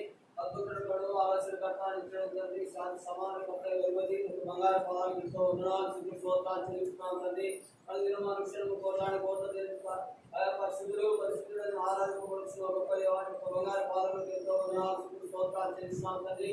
అయా పాపని దౌర్భాగ్యం ఏమొచ్చినట్టు గడిచిన కాలం అయా యొక్క కృపాక్షణ ద్వారా భద్రపరిచి సజీవుని విధానంలో కూడా సజీవులెక్కలో వచ్చి అయా నీ కృపా సింహాసనంతో ఆత్మశక్తులతో ఆరాధించే కృపాధన్యత అనుగ్రహించిన విధానం బట్టి కూడా ఎంతో వందనాలు స్తోత్రాలు చెల్లిస్తున్నాం తండ్రి. అవును ఆరాధిస్తూ దాసున్నారు భయపరిచిన భాగాన్ని బట్టి కూడా ఎంతో వందనాలు అయా స్తోత్రాలు చెల్లిస్తున్నాం తండ్రి. అవును తండ్రి కృపా రక్షకుడిగా ఈ లోకానికి వచ్చిన విధానం బట్టి కూడా ఎంతో వందనాలు. అవును తండ్రి విమోచకుడిగా అయా దేవుడిగా తండ్రి ప్రభా నన్ను సృష్టికర్తగా వచ్చిన విధానం బట్టి కూడా ఎంతో వందనాలు. అవును తండ్రి నాకు సేవకుడిగా వచ్చిన విధానం బట్టి కూడా ఎంతో వందనాలు స్తోత్రాలు చెల్లిస్తాం తండ్రి.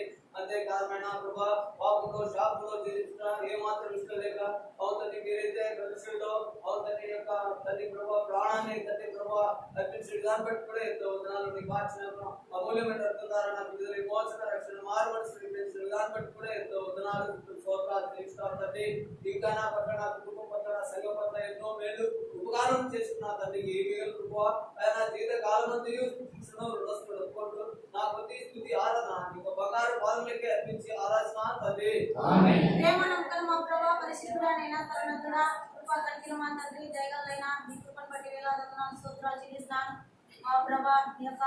నన్ను కూడా సజీవకులంచి ఆ ప్రభా నాకు మంచి స్నేహితులుగా మంచి తండ్రిగా నన్ను ఆదుకుంటూ నన్ను ఓదార్స్తూ నన్ను ఎంతగానో సజీవకులంచి స్తోత్రాలు చెల్లిస్తాను. ఆ ప్రభా పాపని దౌర్భాగ్యం ఏమర్చితనం లేదని నేర్పించలేదని నన్ను ఎంతగానో ప్రేమించి కనికరించి నా నిమిత్తమే నా కొరకు ఆపరణలో కనుకొచ్చినావు.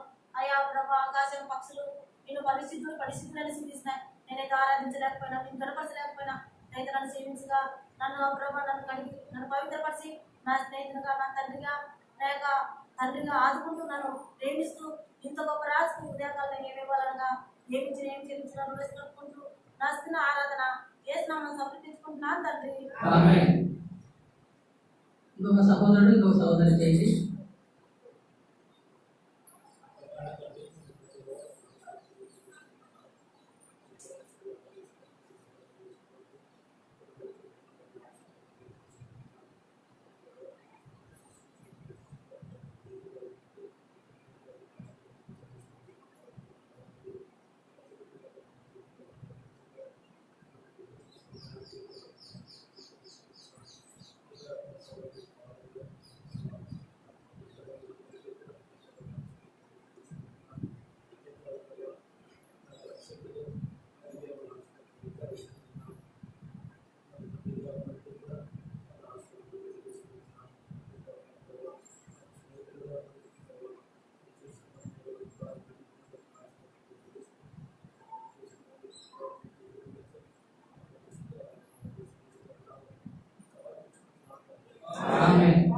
తండ్రి పరిశుద్ధుడైన దేవా జీవములమైన జీవాధిపతి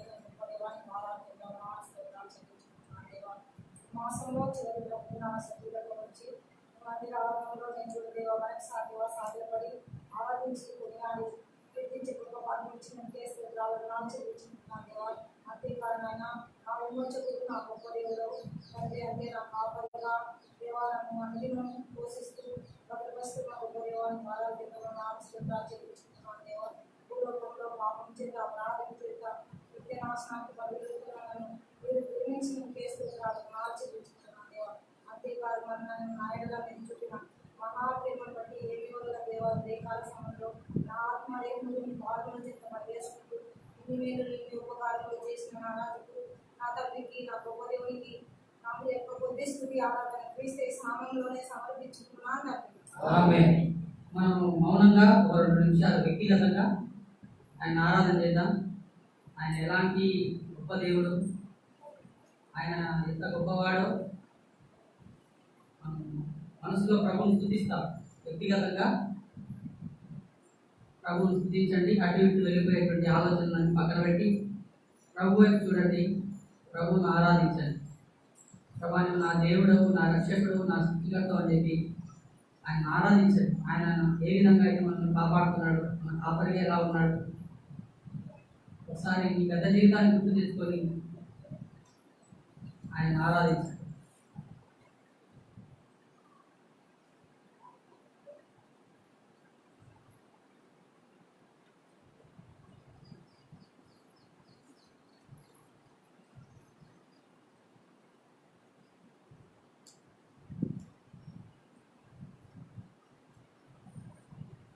ప్రేమానందం కలిగిన నా ప్రియ పరలోక తండ్రి, మహాగణమైన మా దేవ, ఆకాశంలో పడదామన్నటువంటి దేవ, నేను నా నిరంతరం ఏకరీతిగా ఉన్నటువంటి గొప్ప తండ్రి, ఈ పరిశుద్ధమైన నామాన్ని బట్టి తండ్రి, ఈ సమయంలో ప్రభావ నేను కూడా మీ బిడ్డలతో కలిసి స్తుతించి ఆరాధిస్తున్నాను తండ్రి.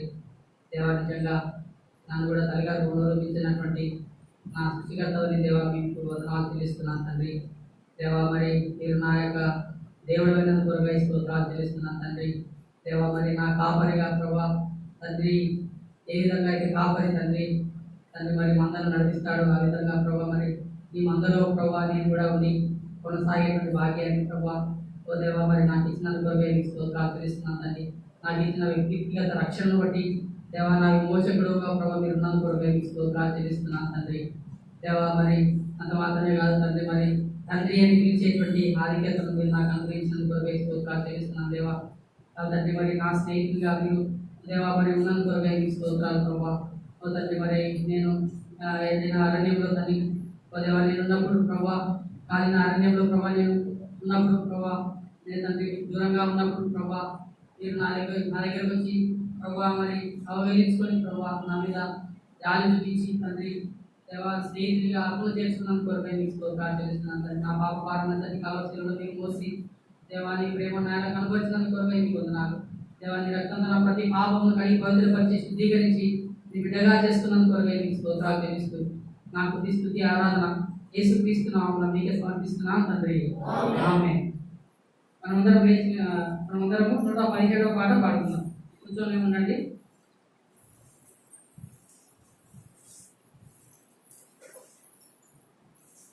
పాట సంఖ్య 117.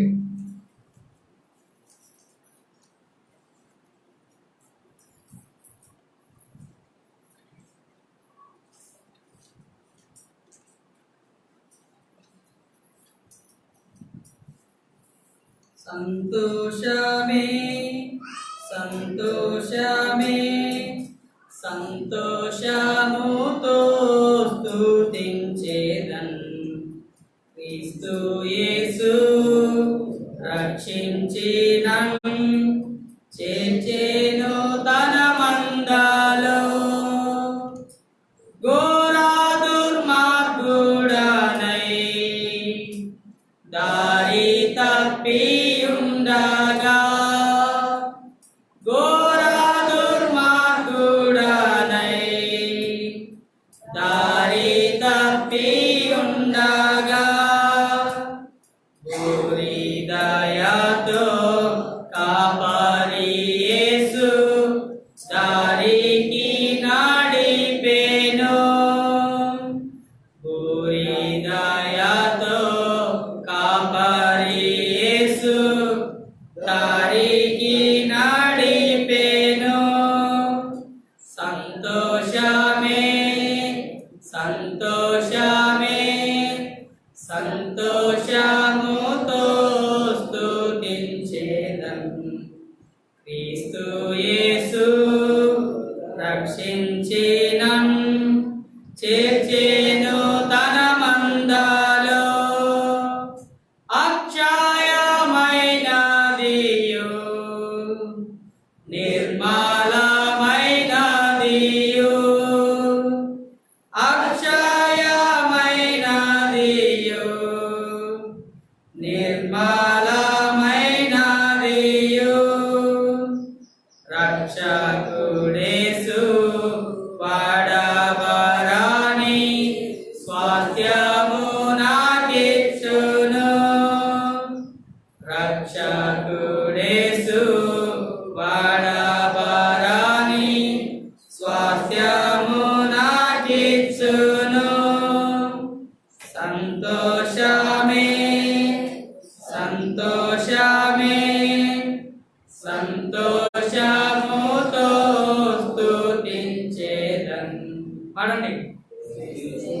యేసు రక్షించినన్ చేర్చెను తన మందలో.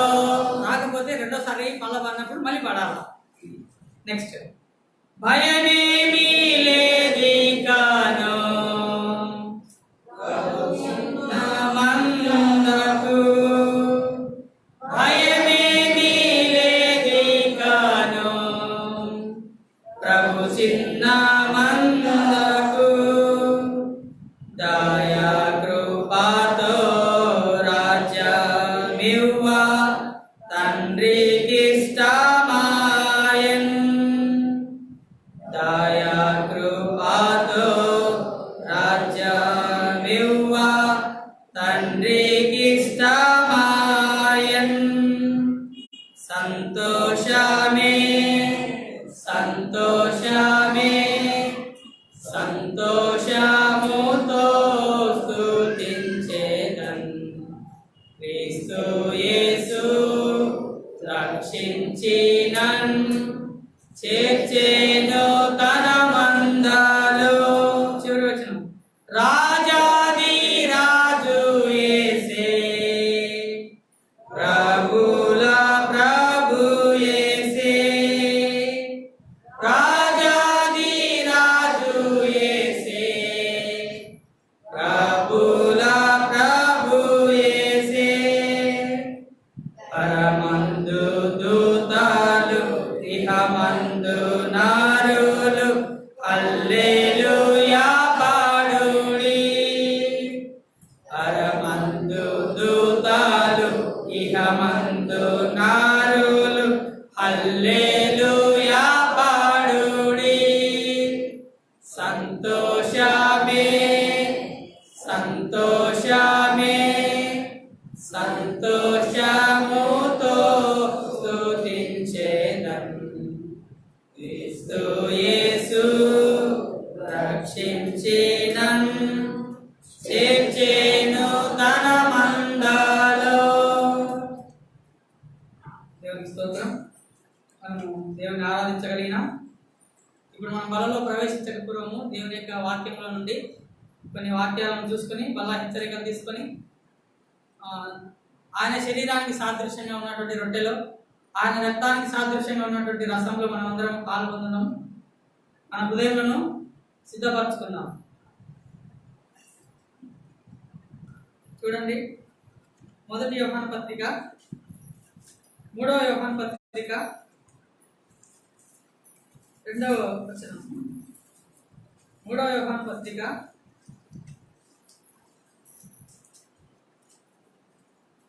2వ వచనాన్ని మనం అందరం కలిసి చదువుకుందాం.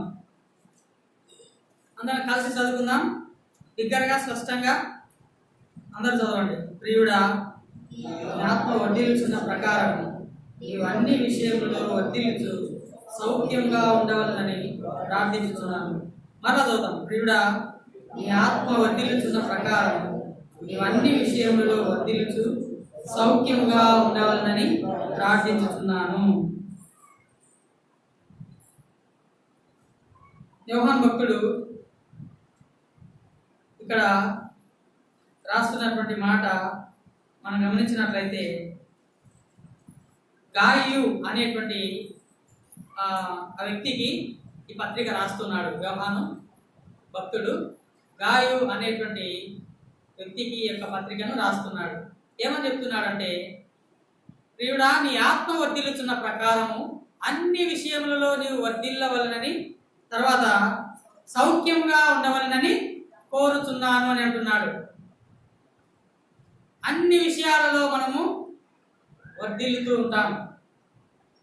వర్ధిల్లాలని దేవుడు కోరుకుంటున్నాడు. ఆత్మలో వర్ధిల్లుట, ఆత్మలో అభివృద్ధి అవుట, ఆత్మయందు అభివృద్ధి చెందుట అనేటువంటిది చాలా ప్రాముఖ్యమైనది. ఆత్మలో వర్ధిల్లుచున్న ప్రకారము అన్ని విషయములలో వర్ధిల్లాలని, అది మాత్రమే కాదు, సౌఖ్యంగా ఉండాలని దేవుడు కోరుకుంటాడు. దేవుడు మనందరినీ కూడా ఆత్మీయంగా వర్ధిల్లుతూ ఉండాలని కోరుకుంటూ ఉంటాడు. రక్షణ పొందినటువంటి కొత్తలో ఆత్మ సంబంధమైనటువంటి విషయాలు మనకు సరిగా తెలియవు కాబట్టి ఆత్మలో వర్ధిల్లుట అనేటువంటిది తక్కువగా ఉంటుంది. అయితే దేవుని యొక్క వాక్యాన్ని ధ్యానిస్తూ ప్రార్థన చేస్తూ ఆయన సన్నిధిలో గడుపుతూ ఉన్నప్పుడు మన ఆత్మ ఏమవుతుంది? వర్ధిల్లుతూ ఉంటుంది. ఈ వర్ధిల్లడంలో మన సహకారం కూడా చాలా అవసరం. మన సహకారం లేనిది దేవుడు మనల్ని వర్ధిల్ల చేయలేడు.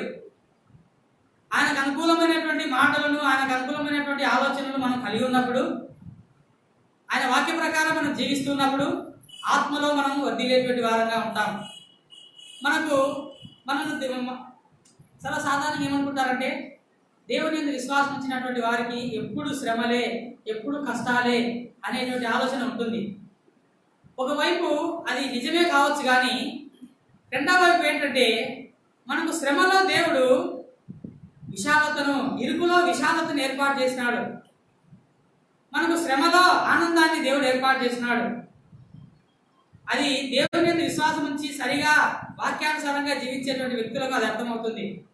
మేము ఎటుపోయినను, శ్రమ పడుచున్నను, ఇరికింపబడినను మేము ఆనందిస్తున్నాము అని అంటాడు పౌలు. అనేక ఇబ్బందులలో ఉంటున్నప్పటికీ కూడా మేము ఆనందిస్తున్నాము. దేని యందు ఆనందిస్తున్నాం చెప్పాలి? ప్రభువు నందు మేము ఆనందిస్తున్నాం. ప్రభువు నందు ఆనందించుడి, మరలా చెప్పుదును ఆనందించుడి. ఈ ఆనందము ప్రభువులో నుంచి ప్రవహించేటువంటి ఆనందం, లోక సంబంధమైనటువంటి ఆనందం కాదు. ఈ ఆనందము నిజమైనటువంటి ఆనందం. అందుకే ఆ సంతోషంతో మనం ప్రభువుని ఇందాక ఆరాధన చేసినాం. సంతోషంతో ప్రభువును ఆయన మనం స్తుతించేటువంటి వారంగా ఉంటున్నాం. కాబట్టి ఇక్కడ ఆత్మలో వర్ధిల్లుట అనేటువంటి విషయాన్ని మనం దాని గురించి ఆలోచన చేస్తాం. వర్ధిల్లుట అనేటువంటి విషయాన్ని గురించి మనము ఆలోచన చేద్దాం. వర్ధిల్లుట అనేటువంటిది దేవుని యొక్క చిత్తం. ఎవరెవరు వర్ధిల్లుతూ ఉన్నారు చూడండి. 1 సమూయేలు గ్రంథం 2వ అధ్యాయం 26వ వచనంలో గమనించినట్లయితే అక్కడ సమూయేలు వర్ధిల్లుతూ ఉన్నాడు. చదవండి. 1 సమూయేలు గ్రంథం 2వ అధ్యాయం 26వ వచనం. త్వరగా మనకు సమయం లేదు. 2వ సమూయేలు 2:26.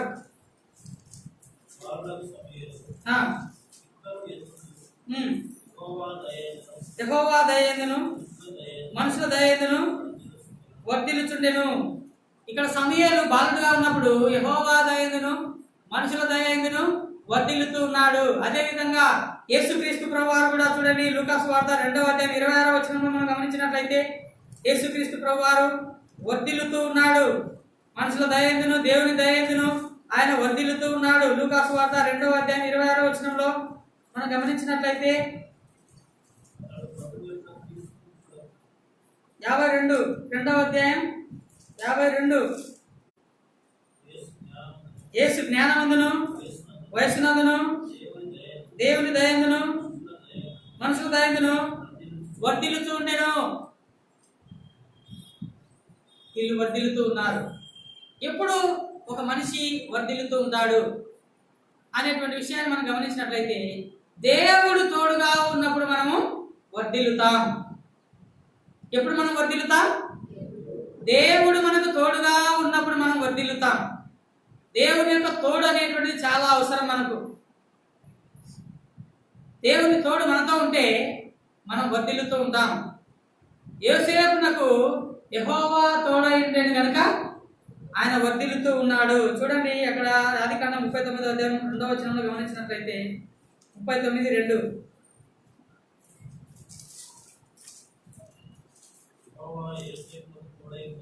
యోసేపునకు తోడై ఉండేది కనుక అతడు వర్ధిల్లుచు తన యజమానులకు ఐగుప్తీయునిట ఉండెను. పరాయి దేశంలో ఉన్నాడు, ఒక బానిస, ఒక పనివాడిగా ఉన్నాడు. అక్కడ యోసేపు పనివాడిగా ఉన్నప్పటికీ కూడా వర్ధిల్లుతూ ఉన్నాడు. కారణం ఏంది? యెహోవా అతనికి తోడై ఉన్నాడు. దేవుని యొక్క తోడు మనకు ఎల్లప్పుడూ ఉంటుంది. దేవుని యందు విశ్వాసం ఉంచినటువంటి మనకు, ఆయన యందు భయభక్తులు కలిగినటువంటి మనకు దేవుని తోడు ఎల్లప్పుడూ ఉంటుంది. కాబట్టి మనం వర్ధిల్లాలని దేవుడు కోరుకుంటూ ఉన్నాడు. యెహోవా యోసేపునకు తోడై ఉండేది కనుక ఆయన వర్ధిల్లుతూ ఉన్నాడు. అంత మాత్రమే కాదు, చూడండి ఇక్కడ యెహోషువ గ్రంథం 1వ అధ్యాయం 9వ వచనంలో, యెహోషువ గ్రంథం 1వ అధ్యాయం 9వ వచనం మనం గమనించినట్లయితే అక్కడ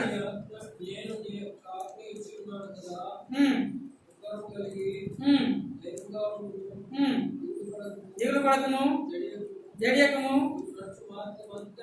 నడుచు మార్గం అంతటిలో నీ దేవుడైన యెహోవా నీకు తోడై ఉండెను. తర్వాత 9. ఓకే, దానిపైన 8వ వచనంలో గమనించినట్లయితే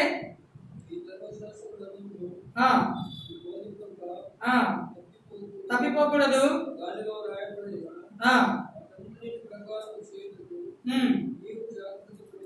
జాగ్రత్త పడినట్లు దివారాత్రం దాన్ని ధ్యానించిన ఎడల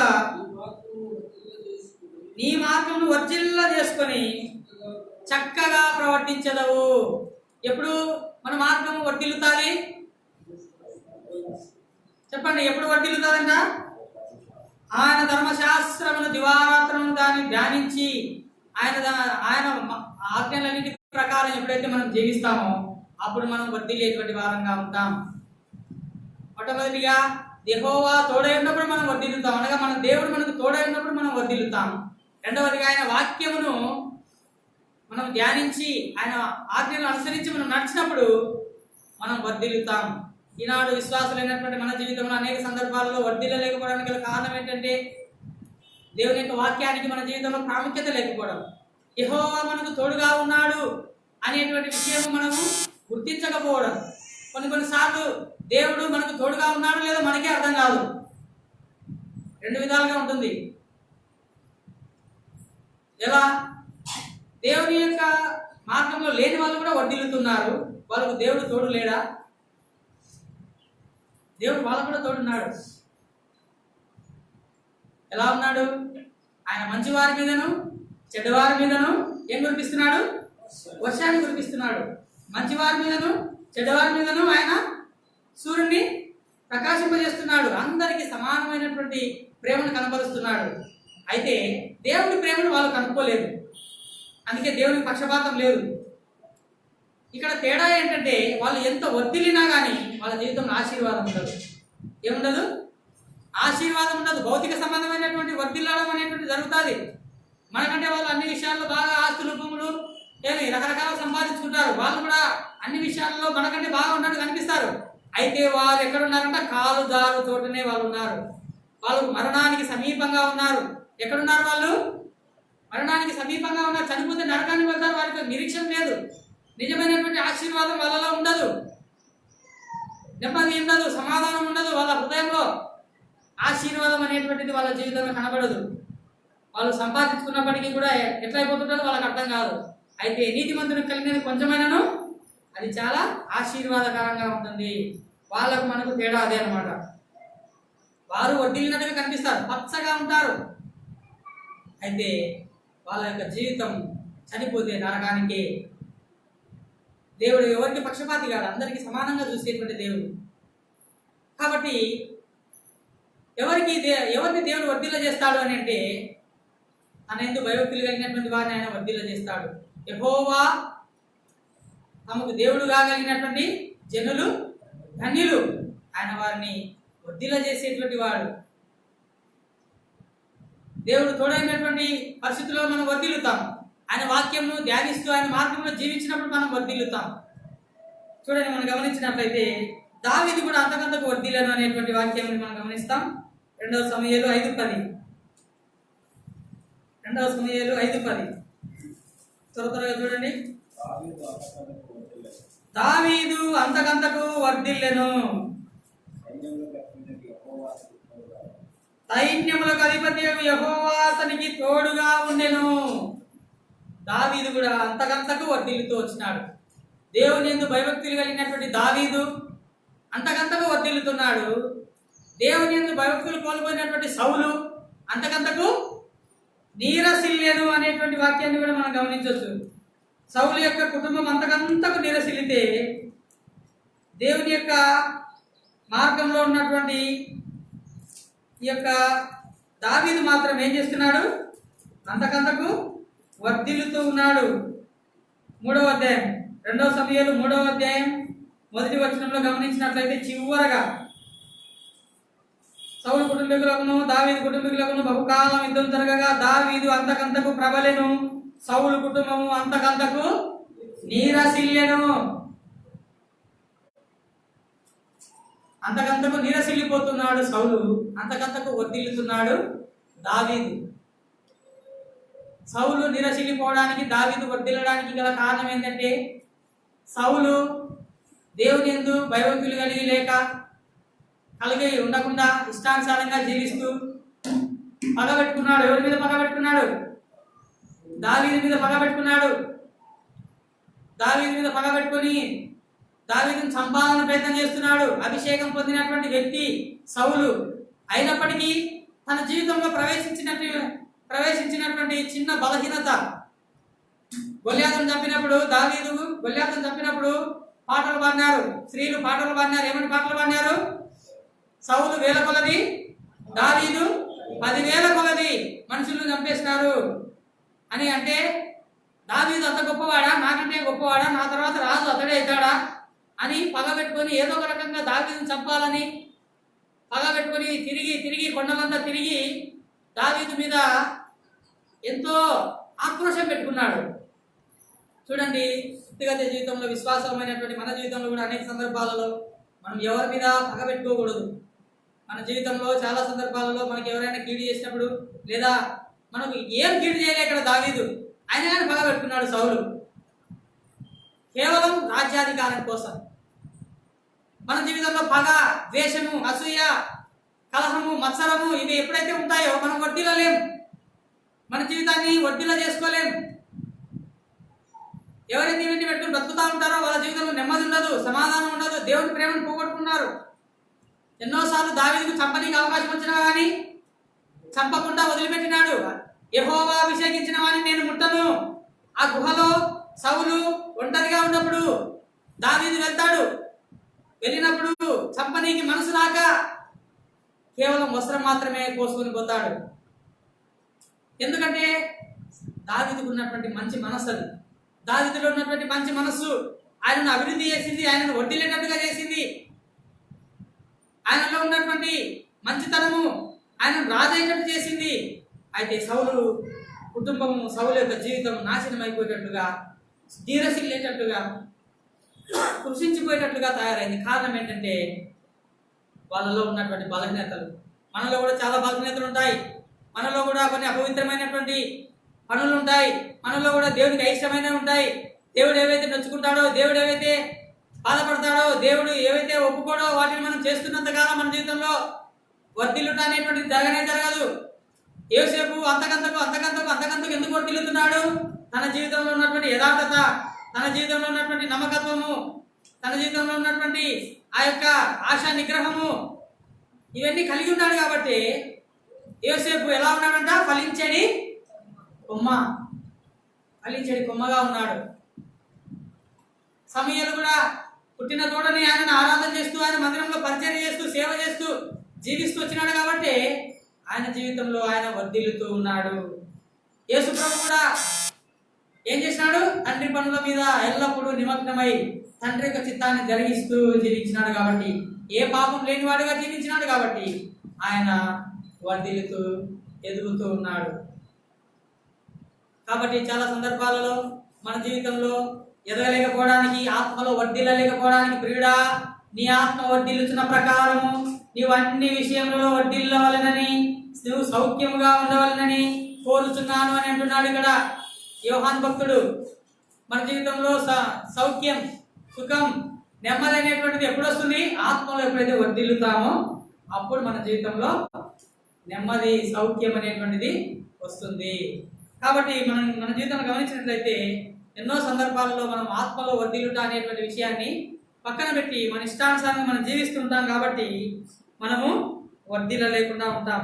దేవుని వాక్యాన్ని ధ్యానించేటువంటి వారు వర్ధిల్లుతారు. ఎవరు వర్ధిల్లుతారు అని అంటే యెహోవా తోడైనటువంటి వారు, దేవుడు తోడైనటువంటి వారు వర్ధిల్లుతారు. రెండవదిగా గమనించినట్లయితే ఎవరు వర్ధిల్లుతారు? ఆయన వాక్యమును ధ్యానించి తమ మార్గమును చక్కపరుచుకునేటువంటి వారు వర్ధిల్లుతారు. మూడవదిగా గమనించినట్లయితే కీర్తన గ్రంథం 92వ కీర్తన 13. యెహోవా మందిరములో నాటబడిన వారై వారు మన దేవుని ఆవరణలో వర్ధిల్లుదురు. ఎక్కడ వర్ధిల్లుతారంట? యెహోవా మందిరంలో నాటబడిన వారై వారు మన దేవుని ఆవరణంలో వర్ధిల్లుదురు. దేవుని ఆవరణంలో వర్ధిల్లుట, దేవుని యొక్క ఆవరణంలో మనం వర్ధిల్లుతాము. దేవుని యొక్క వాక్యాన్ని ధ్యానించినప్పుడు, దేవుడు తోడై ఉన్నప్పుడు, దేవుని ఆవరణంలో మనం నివసించినప్పుడు, ఆయన మందిరంలో మనం నివసించినప్పుడు మనం వర్ధిల్లుతాం. నీ మందిరమునందు నివసించువారు ధన్యులు ధన్యులు, నీ వలన బలవంతువారు ధన్యులు ధన్యులు. యెహోవా ఆవరణంలో ఒక దినం గడుపుట 1000 దినముల కంటే శ్రేష్టము. ఆయన ఆవరణంలో మనం వర్ధిల్లుతాము. ఆయన ఆవరణములకు దూరంగా ఉన్నప్పుడు మనం వర్ధిల్లలేము. ఆయన ఆవరణంలో మనము ఉత్సహించి సంతోషించినప్పుడు మనం వర్ధిల్లుతాము. యెహోవాను బట్టి సంతోషించుము, ఆయన నీ హృదయవాంఛలను తీర్చును. ఆయన ఆవరణంలో మనకు సంతోషం ఉంది. కృతజ్ఞతార్పణలు చెల్లించుచు ఆయన గుమ్మంలో ప్రవేశించుడి అని కీర్తనకారుడు చెప్తాడు. ఆయన గుమ్మములలో, ఆయన ఆవరణంలో మనకు సంతోషం ఉన్నది. ఆయన ఆవరణంలో మనం వర్ధిల్లేటువంటి అవకాశం ఉన్నది. తర్వాత చూసినట్లయితే సామెతల గ్రంథం 2వ అధ్యాయం 7వ వచనం. సామెతల గ్రంథం 2వ అధ్యాయం 7వ వచనం. ఆయన యథార్థవంతులను వర్ధిల్లజేయును, యుక్త మార్గము తప్పక నడుచుకుని వారికి ఆయన కేడముగా ఉన్నాడు. ఆయన యథార్థవంతులను వర్ధిల్లజేయును. ఎవరిని వర్ధిల్లజేస్తాడంట? యథార్థవంతులను ఆయన వర్ధిల్లజేస్తాడు. మొట్టమొదటిగా చెప్పండి, దేవుడు తోడుగా ఉన్నటువంటి వారు వర్ధిల్లుతూ ఉంటారు. రెండవదిగా ఆయన వాక్యమును విని దాని ప్రకారంగా చేస్తూ ఆయన మార్గంలో జీవించేటువంటి వాళ్ళు, ఆయన వాక్యమును ధ్యానించేటువంటి వాళ్ళు వర్ధిల్లుతూ ఉంటారు. మూడవదిగా ఆయన మందిరంలో నివసించేటువంటి వారు, ఆయన మందిరాన్ని ప్రేమించేటువంటి వారు, ఆయన మందిర ఆవరణంలో గడిపేటువంటి వారు వర్ధిల్లుతూ ఉంటారు. నాలుగవదిగా మనం గమనించినట్లయితే యథార్థవంతులను ఆయన వర్ధిల్ల చేస్తాడు. మన జీవితంలో దేవుడు యథార్థతను కోరుకుంటూ ఉంటాడు. మనం యథార్థవంతులంగా జీవించినప్పుడు, మనం ప్రభువును బట్టి యథార్థంగా మన హృదయంలో జీవించినప్పుడు, మన జీవితంలో యథార్థతను కలిగి ఉన్నప్పుడు దేవుడు మనల్ని వర్ధిల్ల చేసేవాడుగా ఉంటాడు. అనేక సార్లు మనలో యథార్థత ఉండనే ఉండదు. మాట ఇస్తాం, మాట తప్పుతాం. చెప్పినటువంటి మాటల ప్రకారంగా మనము జీవించలేము. వ్యక్తిగత జీవితంలో కూడా మన జీవితంలో అనేక సార్లు యథార్థత అనేటువంటిది ఉండదు. కాబట్టి మన జీవితంలో వర్ధిల్లుట అనేటువంటిది చాలా తక్కువగా ఉంటుంది. యోబు గ్రంథం చూడండి. యోబు గ్రంథంలో ఒక మాట ఉంది, మంచి మాట. యోబు గ్రంథం 8వ అధ్యాయం 6వ వచనం చదవండి. యోబు గ్రంథం 8వ అధ్యాయం 6వ వచనం. 8:6. నీవు పవిత్రుడవై యథార్థవంతుడవైన ఎడల నిశ్చయముగా ఆయన నీ యందు శ్రద్ధ నిలిపి నీ నీతికి తగినట్టుగా నీ నివాస స్థలమును వర్ధిల్లజేయును. నీ నివాస స్థలమును ఆయన వర్ధిల్ల చేస్తాడు. ఎప్పుడంట? నీవు పవిత్రుడవై ఉన్నప్పుడు. ఎప్పుడు? నీవు పవిత్రుడవై ఉన్నప్పుడు, నీవు యథార్థవంతుడవై ఉన్నప్పుడు నిశ్చయంగా ఆయన నీ యందు ఏం చూపిస్తాడంట? శ్రద్ధ చూపిస్తాడు. అంత మాత్రమే కాదు, నీ నివాస స్థలం ఆయన ఏం చేస్తాడంట? వర్ధిల్ల చేస్తాడు. పవిత్రంగా జీవిస్తున్నామా? యథార్థత ఉన్నటువంటి సందర్భంలో దేవుడు మనల్ని వర్ధిల్ల చేస్తాడు. తర్వాత పవిత్రుడంగా మనం ఉన్నప్పుడు ఆయన మనల్ని వర్ధిల్ల చేసేవాడుగా ఉంటాడు. ఎన్ని విషయాల్లో మనం అపవిత్రంగా ప్రవర్తిస్తున్నాం. మన తలంపుల్లో, ఆలోచనలో, క్రియల్లో, ప్రవర్తనలో అనేక సందర్భాలలో మనం అపవిత్రపరచబడుతూ ఉన్నాం. నేను పరిశుద్ధుడను కనుక మీరును పరిశుద్ధులుగా ఉండుడని దేవుడు కోరుకుంటున్నాడు. పరిశుద్ధములకు ఎన్నటెన్నటికీ ఆయన పరిశుద్ధతయే ఆయనకు శుభస్కరము. పరిశుద్ధుల నివాసంలో, పరిశుద్ధుల గుడారంలో ఆయన నివసించేవాడుగా ఉంటాడు.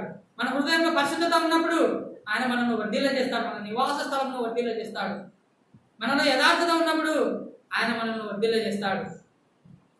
మనల్ని మనం పరీక్షించుకుందాం. బల దగ్గరికి వచ్చినప్పుడు, ప్రభా నీకు తెలుసు ఏ విషయంలో నువ్వు అపవిత్రపరచబడుతున్నావు, నీకు తెలుసు నువ్వు ఏ విషయంలో యథార్థంగా ఉండకుండా జీవిస్తున్నావు.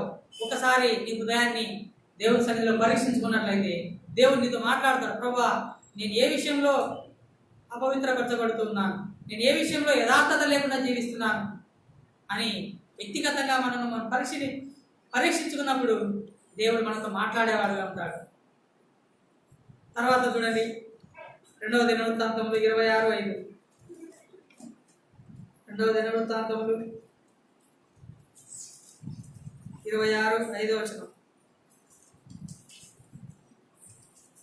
చదవండి.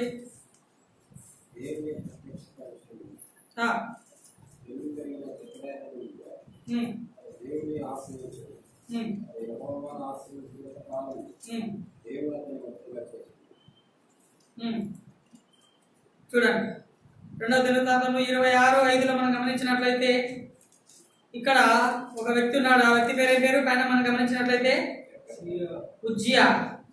ఎవరైనా ఉజ్జియా అనేటువంటి రాజు ఈయన ఎన్నేళ్ళకు రాజు అయినాడంట? 16 సంవత్సరాలకి రాజు అయినాడు. ఎన్నేళ్ళకు రాజు అయినాడు చెప్పాలా? 16 సంవత్సరాలకి రాజు అయినాడు. ఉజ్జియా అనేటువంటి రాజు 16 సంవత్సరాలకి రాజుగా చేసినాడు. దేవుడు రాజుగా చేసినాడు. రాజుగా చేసిన తర్వాత బాగానే ఉన్నాడు. చూడండి యెరూషలేములో ఎన్ని సంవత్సరాలు వెళ్ళినాడంట? 2 సంవత్సరాలు వెళ్ళినాడు. 4వ వచనంలో గమనించినట్లయితే అతడు తన తండ్రి అయిన అమజ్యా చర్య అంతటి ప్రకారం యెహోవా దృష్టికి యథార్థంగా ప్రవర్తించినాడు. ఎట్లా ప్రవర్తించినాడు? బాగా వినాల. ఉజ్జియా అనేటువంటి ఒక రాజు ఉన్నాడు. ఆ రాజు వాళ్ళ నాయన కూడా బాగా దేవుని యందు భయభక్తులు కలిగి ఆయన మార్గంలో జీవించినాడు. ఆయన మార్గంలోనే ఈయన కొడుకు, వాళ్ళ నాయన చచ్చిపోయిన తర్వాత ఈయన కొడుకు రాజు అవుతాడు. ఉజ్జియా అనేటువంటి ఈయన రాజు అవుతాడు. రాజు అయిన తర్వాత తన తండ్రి ఏ విధంగా అయితే దేవుని యందు భయభక్తులు కలిగి యథార్థంగా జీవించినాడో ఈయన కూడా యథార్థంగా బ్రతుకుతూ ఉంటాడు. ఎట్లా యథార్థంగా బతికినాడంటే చూడండి, తన తండ్రి ఏ విధంగా అయితే ఉన్నాడో ఆ విధంగా జీవించినాడు. 5వ వచనంలో దేవుని ప్రత్యక్షత విషయమందు తెలివి కలిగిన జకర్యా దినములలో అతడు దేవుని ఆశ్రయించెను. దేవుని ఆశ్రయించిన తర్వాత యెహోవాని ఆశ్రయించినంత కాలము దేవుడు అతన్ని వర్ధిల్ల చేసినాడు. దేవుణ్ణి ఆశ్రయించినంత కాలము ఆయనను వర్ధిల్ల చేసినాడు. బాగా వర్ధిల్లుతున్నాడు. బాగానే ఉంది అంతవరకు. ఎట్లా వర్ధిల్లినాడు అనేది కూడా చెప్తాడు చూడండి. ఫిలిష్తీయులు 7వ వచనంలో 6వ వచనం చివరిలో ఏం కట్టించినాడంట? ప్రాకారపురములను కట్టించను. ఫిలిష్తీయుల ప్రదేశంలో ప్రాకారపురములను కట్టించినాడు. తర్వాత 7వ వచనం చివరిలో దేవుడు అతనికి సహాయం చేస్తూ ఉన్నాడు. 8వ వచనం అమ్మోనీయులు ఉజ్జియాకు పన్నిచువారైరి, అతడు అధికముగా బలాభివృద్ధి నొందెను కనుక అతని కీర్తి ఐగుప్తు మార్గ ప్రదేశములన్నింటినీ వ్యాపించును. దేవుడు అతనికి సహాయకరంగా ఉన్నాడు. ఇతడు దేవుని ఆశ్రయిస్తున్నాడు. దేవుడు అతనికి సహాయకారిగా ఉన్నాడు. అన్ని విషయాల్లో బాగుంది. ఏం సమస్యలు లేవు. అన్ని ప్రాకారాలు కట్టించినాడు. మంచిగా ఇల్లు కట్టించినాడు. కోటలు కట్టించినాడు. ఇంకా ఏమేమి సంపాదించుకున్నాడు చూడండి. 9వ వచనంలో చివరిలో దుర్గములను కట్టించి గుమ్మములను దిట్టపరచెను. దుర్గం అంటే ప్రాకారములు. ఆ దేశం చుట్టూ ప్రాకారాలు కట్టించినాడు. ఎవరు కూడా శత్రువులు ప్రవేశించలేకుండా అన్ని బాగా ఏర్పాటు చేసుకున్నాడు. ఎందుకంటే దేవుడు తోడుగా ఉన్నాడు. దేవుడిని ఈయన ఆశ్రయిస్తున్నాడు. అన్ని బాగానే ఉన్నాయి. అన్ని విషయాల్లో బాగా దేవుడికి దగ్గరగా ఉన్నాడు. ఇంకా ఏమేమి సంపాదించుకున్నాడు చూడండి.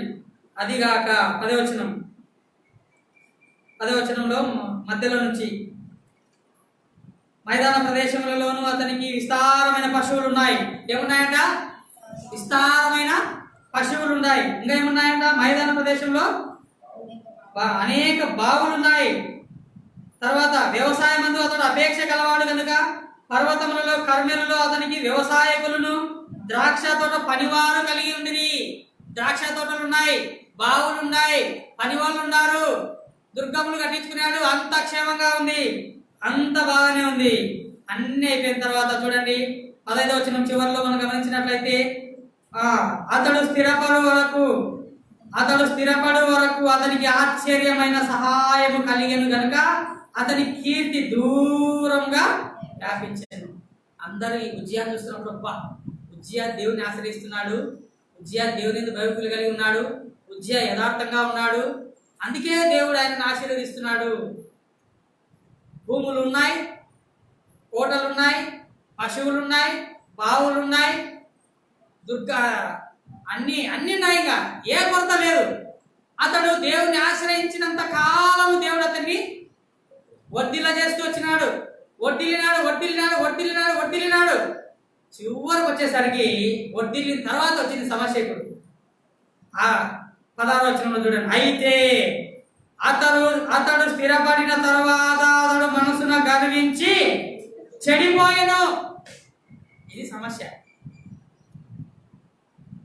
దేవుడు మనల్ని వడ్డీగా చేయాలనుకుంటూ ఉంటాడు, మనల్ని బాగు చేయాలనుకుంటూ ఉంటాడు, మనల్ని అన్ని విషయాలు ఆశీర్వదించాలని కోరుకుంటూ ఉంటాడు, మనకు దేవుడు తోడుగా ఉండాలని కోరుకుంటూ ఉంటాడు, మనము ఆయన సన్నిధిలో ఉత్సహించి సంతోషించి ఆనందంగా ఉండాలని కోరుకుంటూ ఉంటాడు, మనం సౌఖ్యంగా ఉండాలని కోరుకుంటూ ఉంటాడు. ప్రియుడా, నీ ఆత్మ వర్ధిల్లుతున్న ప్రకారం నీవు అన్ని విషయంలో వర్ధిల్లాలా, సౌఖ్యంగా ఉండాలా. ఇది దేవుని చిత్తం.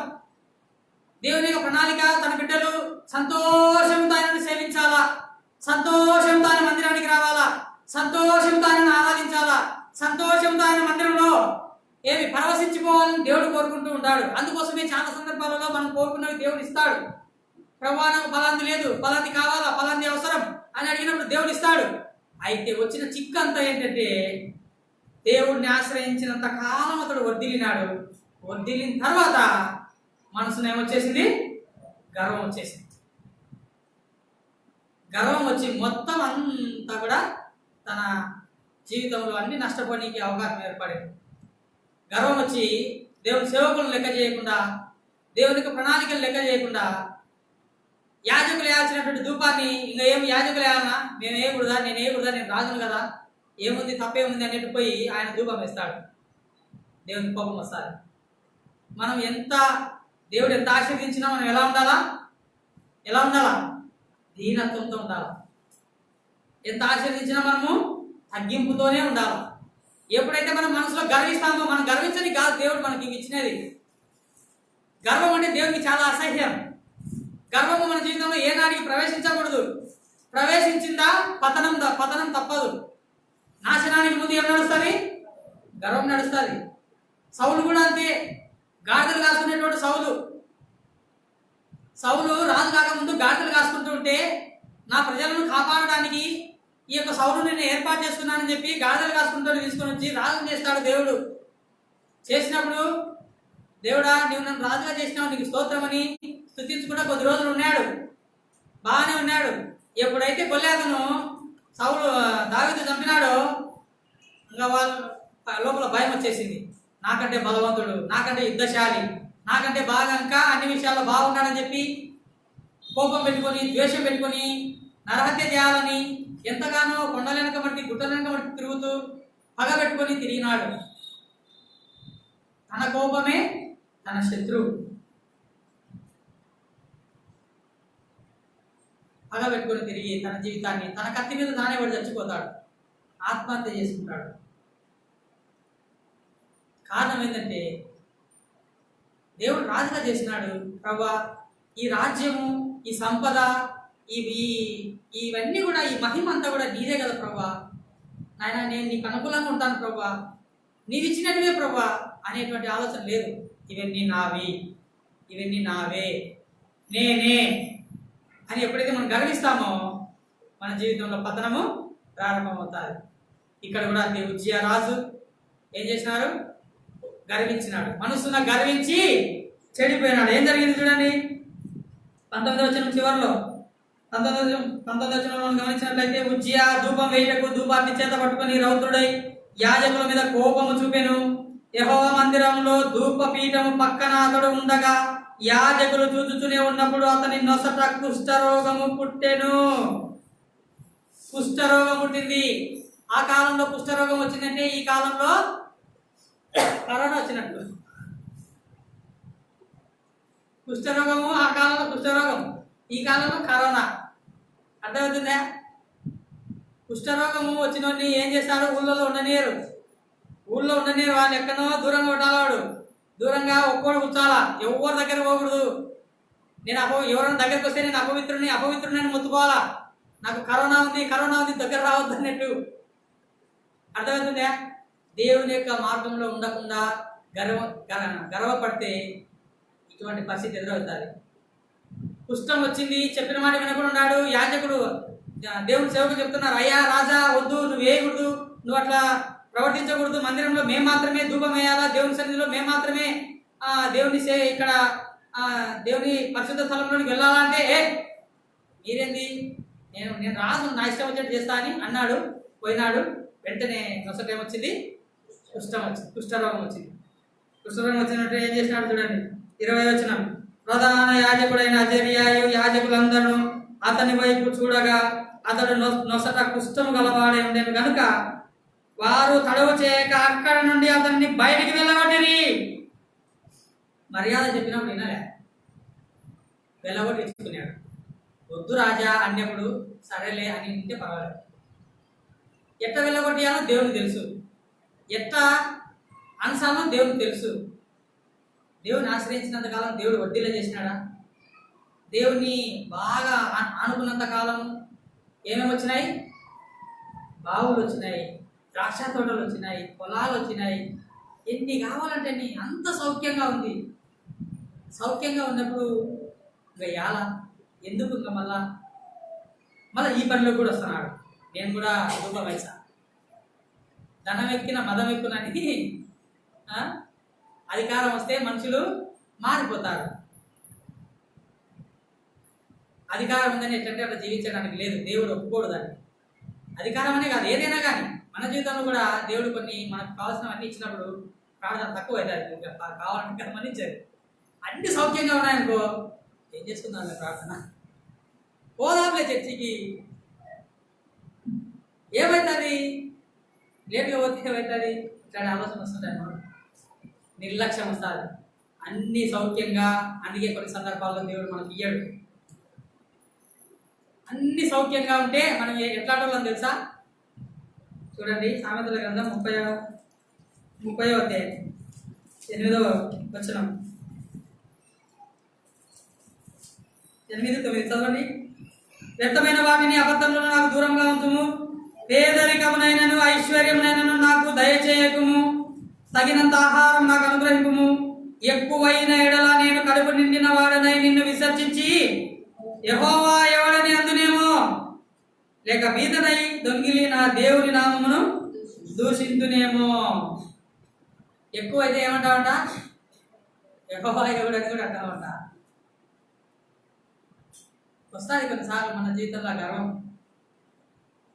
దేవుడు ఏ కష్టం లేకుండా, ఏ బాధ లేకుండా అన్ని సౌఖ్యంగా మన ఇంట్లో జీవించడానికి కావాల్సినటువంటి డబ్బులు అన్నీ పెట్టినాడనుకో, ప్రభువాన్ని ప్రార్థన చేస్తామా?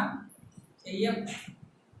ఏదో ఒక కష్టము, ఏదో ఒక బాధ మనల్ని వెంటాడుతుంటేనే, ఎద్దు పోకపోతే ముళ్ళుగట్ట ఏం చేస్తారు?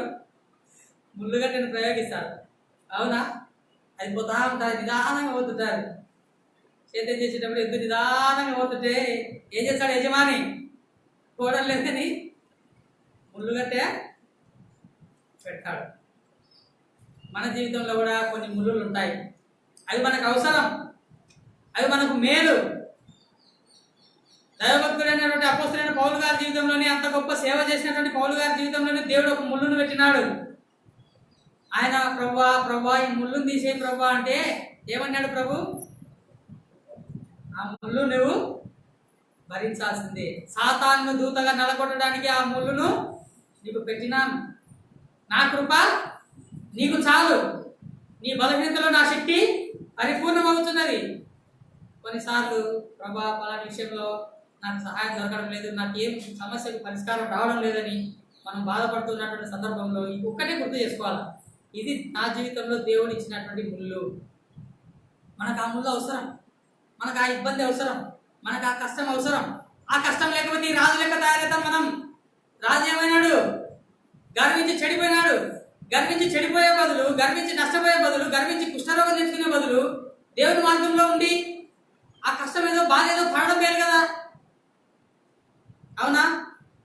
మోషే ఏం చేశాడు? ఐగుప్తు యొక్క పాపదనము అనుభవించట కంటే దేవుని ప్రజలతో నేను శ్రమ అనుభవించడం మేలు. ఐగుప్తు పాప భోగంలో అనుభవించట కంటే దేవుని ప్రజలతో శ్రమ అనుభవించడం మేలు.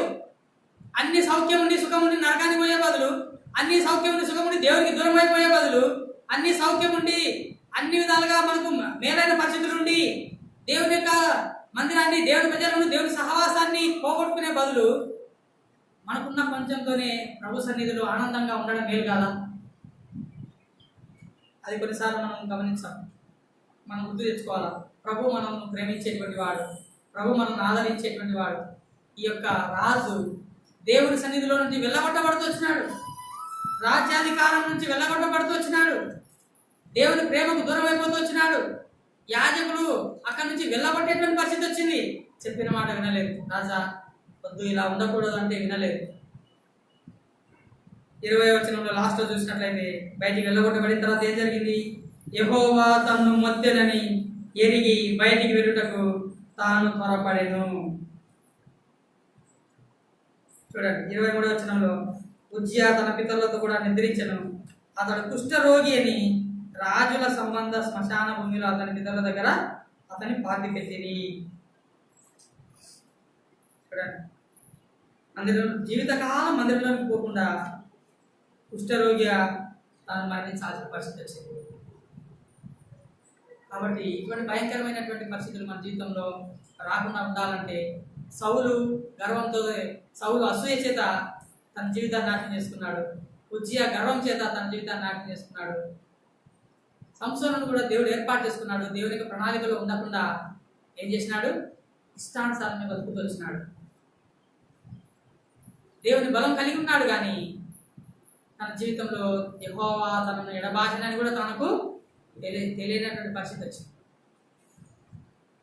యోసేపేమో ఒక పక్క వర్ధిల్లుతూ ఉన్నాడు, సమూయేలేమో ఒక పక్క వర్ధిల్లుతూ ఉన్నాడు, దావీదేమో ఒక పక్క వర్ధిల్లుతూ ఉన్నాడు, యేసుప్రభు ఏమో వర్ధిల్లుతూ ఉన్నాడు.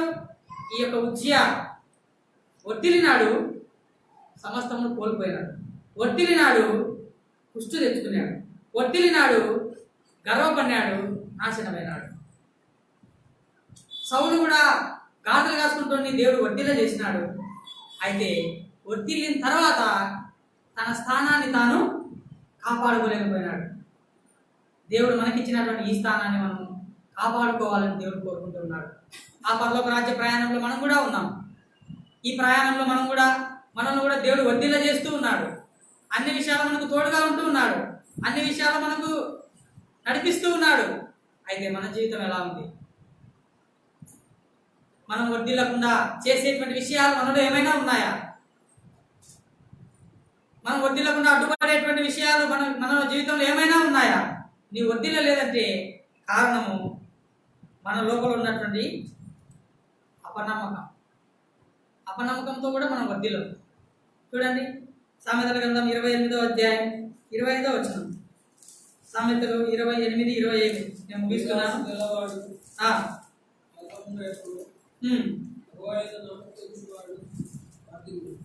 యెహోవా యందు నమ్మకముంచువాడు వర్ధిల్లును. మనకు నమ్మకం లేదా? నమ్మకం లేకపోతేనే మందిరంలోకి వచ్చి కూర్చుంటామా? నమ్మకం ఉండాలి. ఆ నమ్మకం కాదు, స్థిరమైన నమ్మకం, స్థిరమైన విశ్వాసం. కష్టాలు వచ్చినప్పుడు, బాధలు వచ్చినప్పుడు పడిపోయినటువంటి విశ్వాసం. ఎన్ని పరిస్థితులు వచ్చినా నా ప్రభు కొరకు నేను నమ్మకంగా ఉంటాను అనేటువంటి నిశ్చయత మనలో ఉన్నప్పుడు దేవుడు ఖచ్చితంగా మనల్ని వర్ధిల్ల చేస్తాడు. కాబట్టి ఆయన మనల్ని వర్ధిల్ల చేసేటువంటి వాడు. ఆయన మార్గంలో మనం ఎప్పుడైతే పరిశుద్ధంగా, నీతిగా, యథార్థంగా, పవిత్రంగా ఉంటామో మనం వర్ధిల్లేటువంటి వారంగా ఉంటాం. మన జీవితంలో వర్ధిల్లకుండా చేసేటువంటి బలహీనతలు నీ హృదయాన్ని అడుగు. ప్రభు సన్నిధిలో కూర్చొని, ప్రభు నేను ఏ విషయంలో అపనమ్మకంగా ఉన్నాను? ప్రార్థన విషయంలో, వాక్య ధ్యానం విషయంలో, పవిత్రత విషయంలో, తర్వాత మనము మన ప్రవర్తన విషయంలో మనం యథార్థంగా ఉన్నామా? ఈ విషయాలు మనం పరీక్షించుకొని దేవుని సన్నిధిలో మనం దేవుని యొక్క బలలో పాల్గొంటున్నాం. దేవుని యొక్క వాక్యాన్ని దీవించుగా మోకరించండి.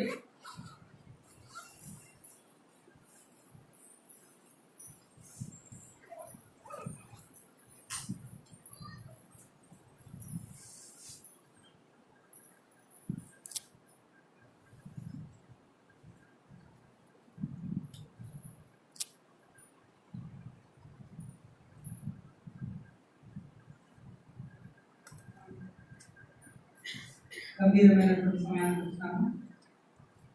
దేవుని యొక్క శరీరానికి సాదృశ్యంగా ఉన్నటువంటి రొట్టెలు, ఆయన రక్తానికి సాదృశ్యంగా ఉన్నటువంటి రసంలో మనం పాల్గొనడం సిద్ధపడుతున్నాం. మనం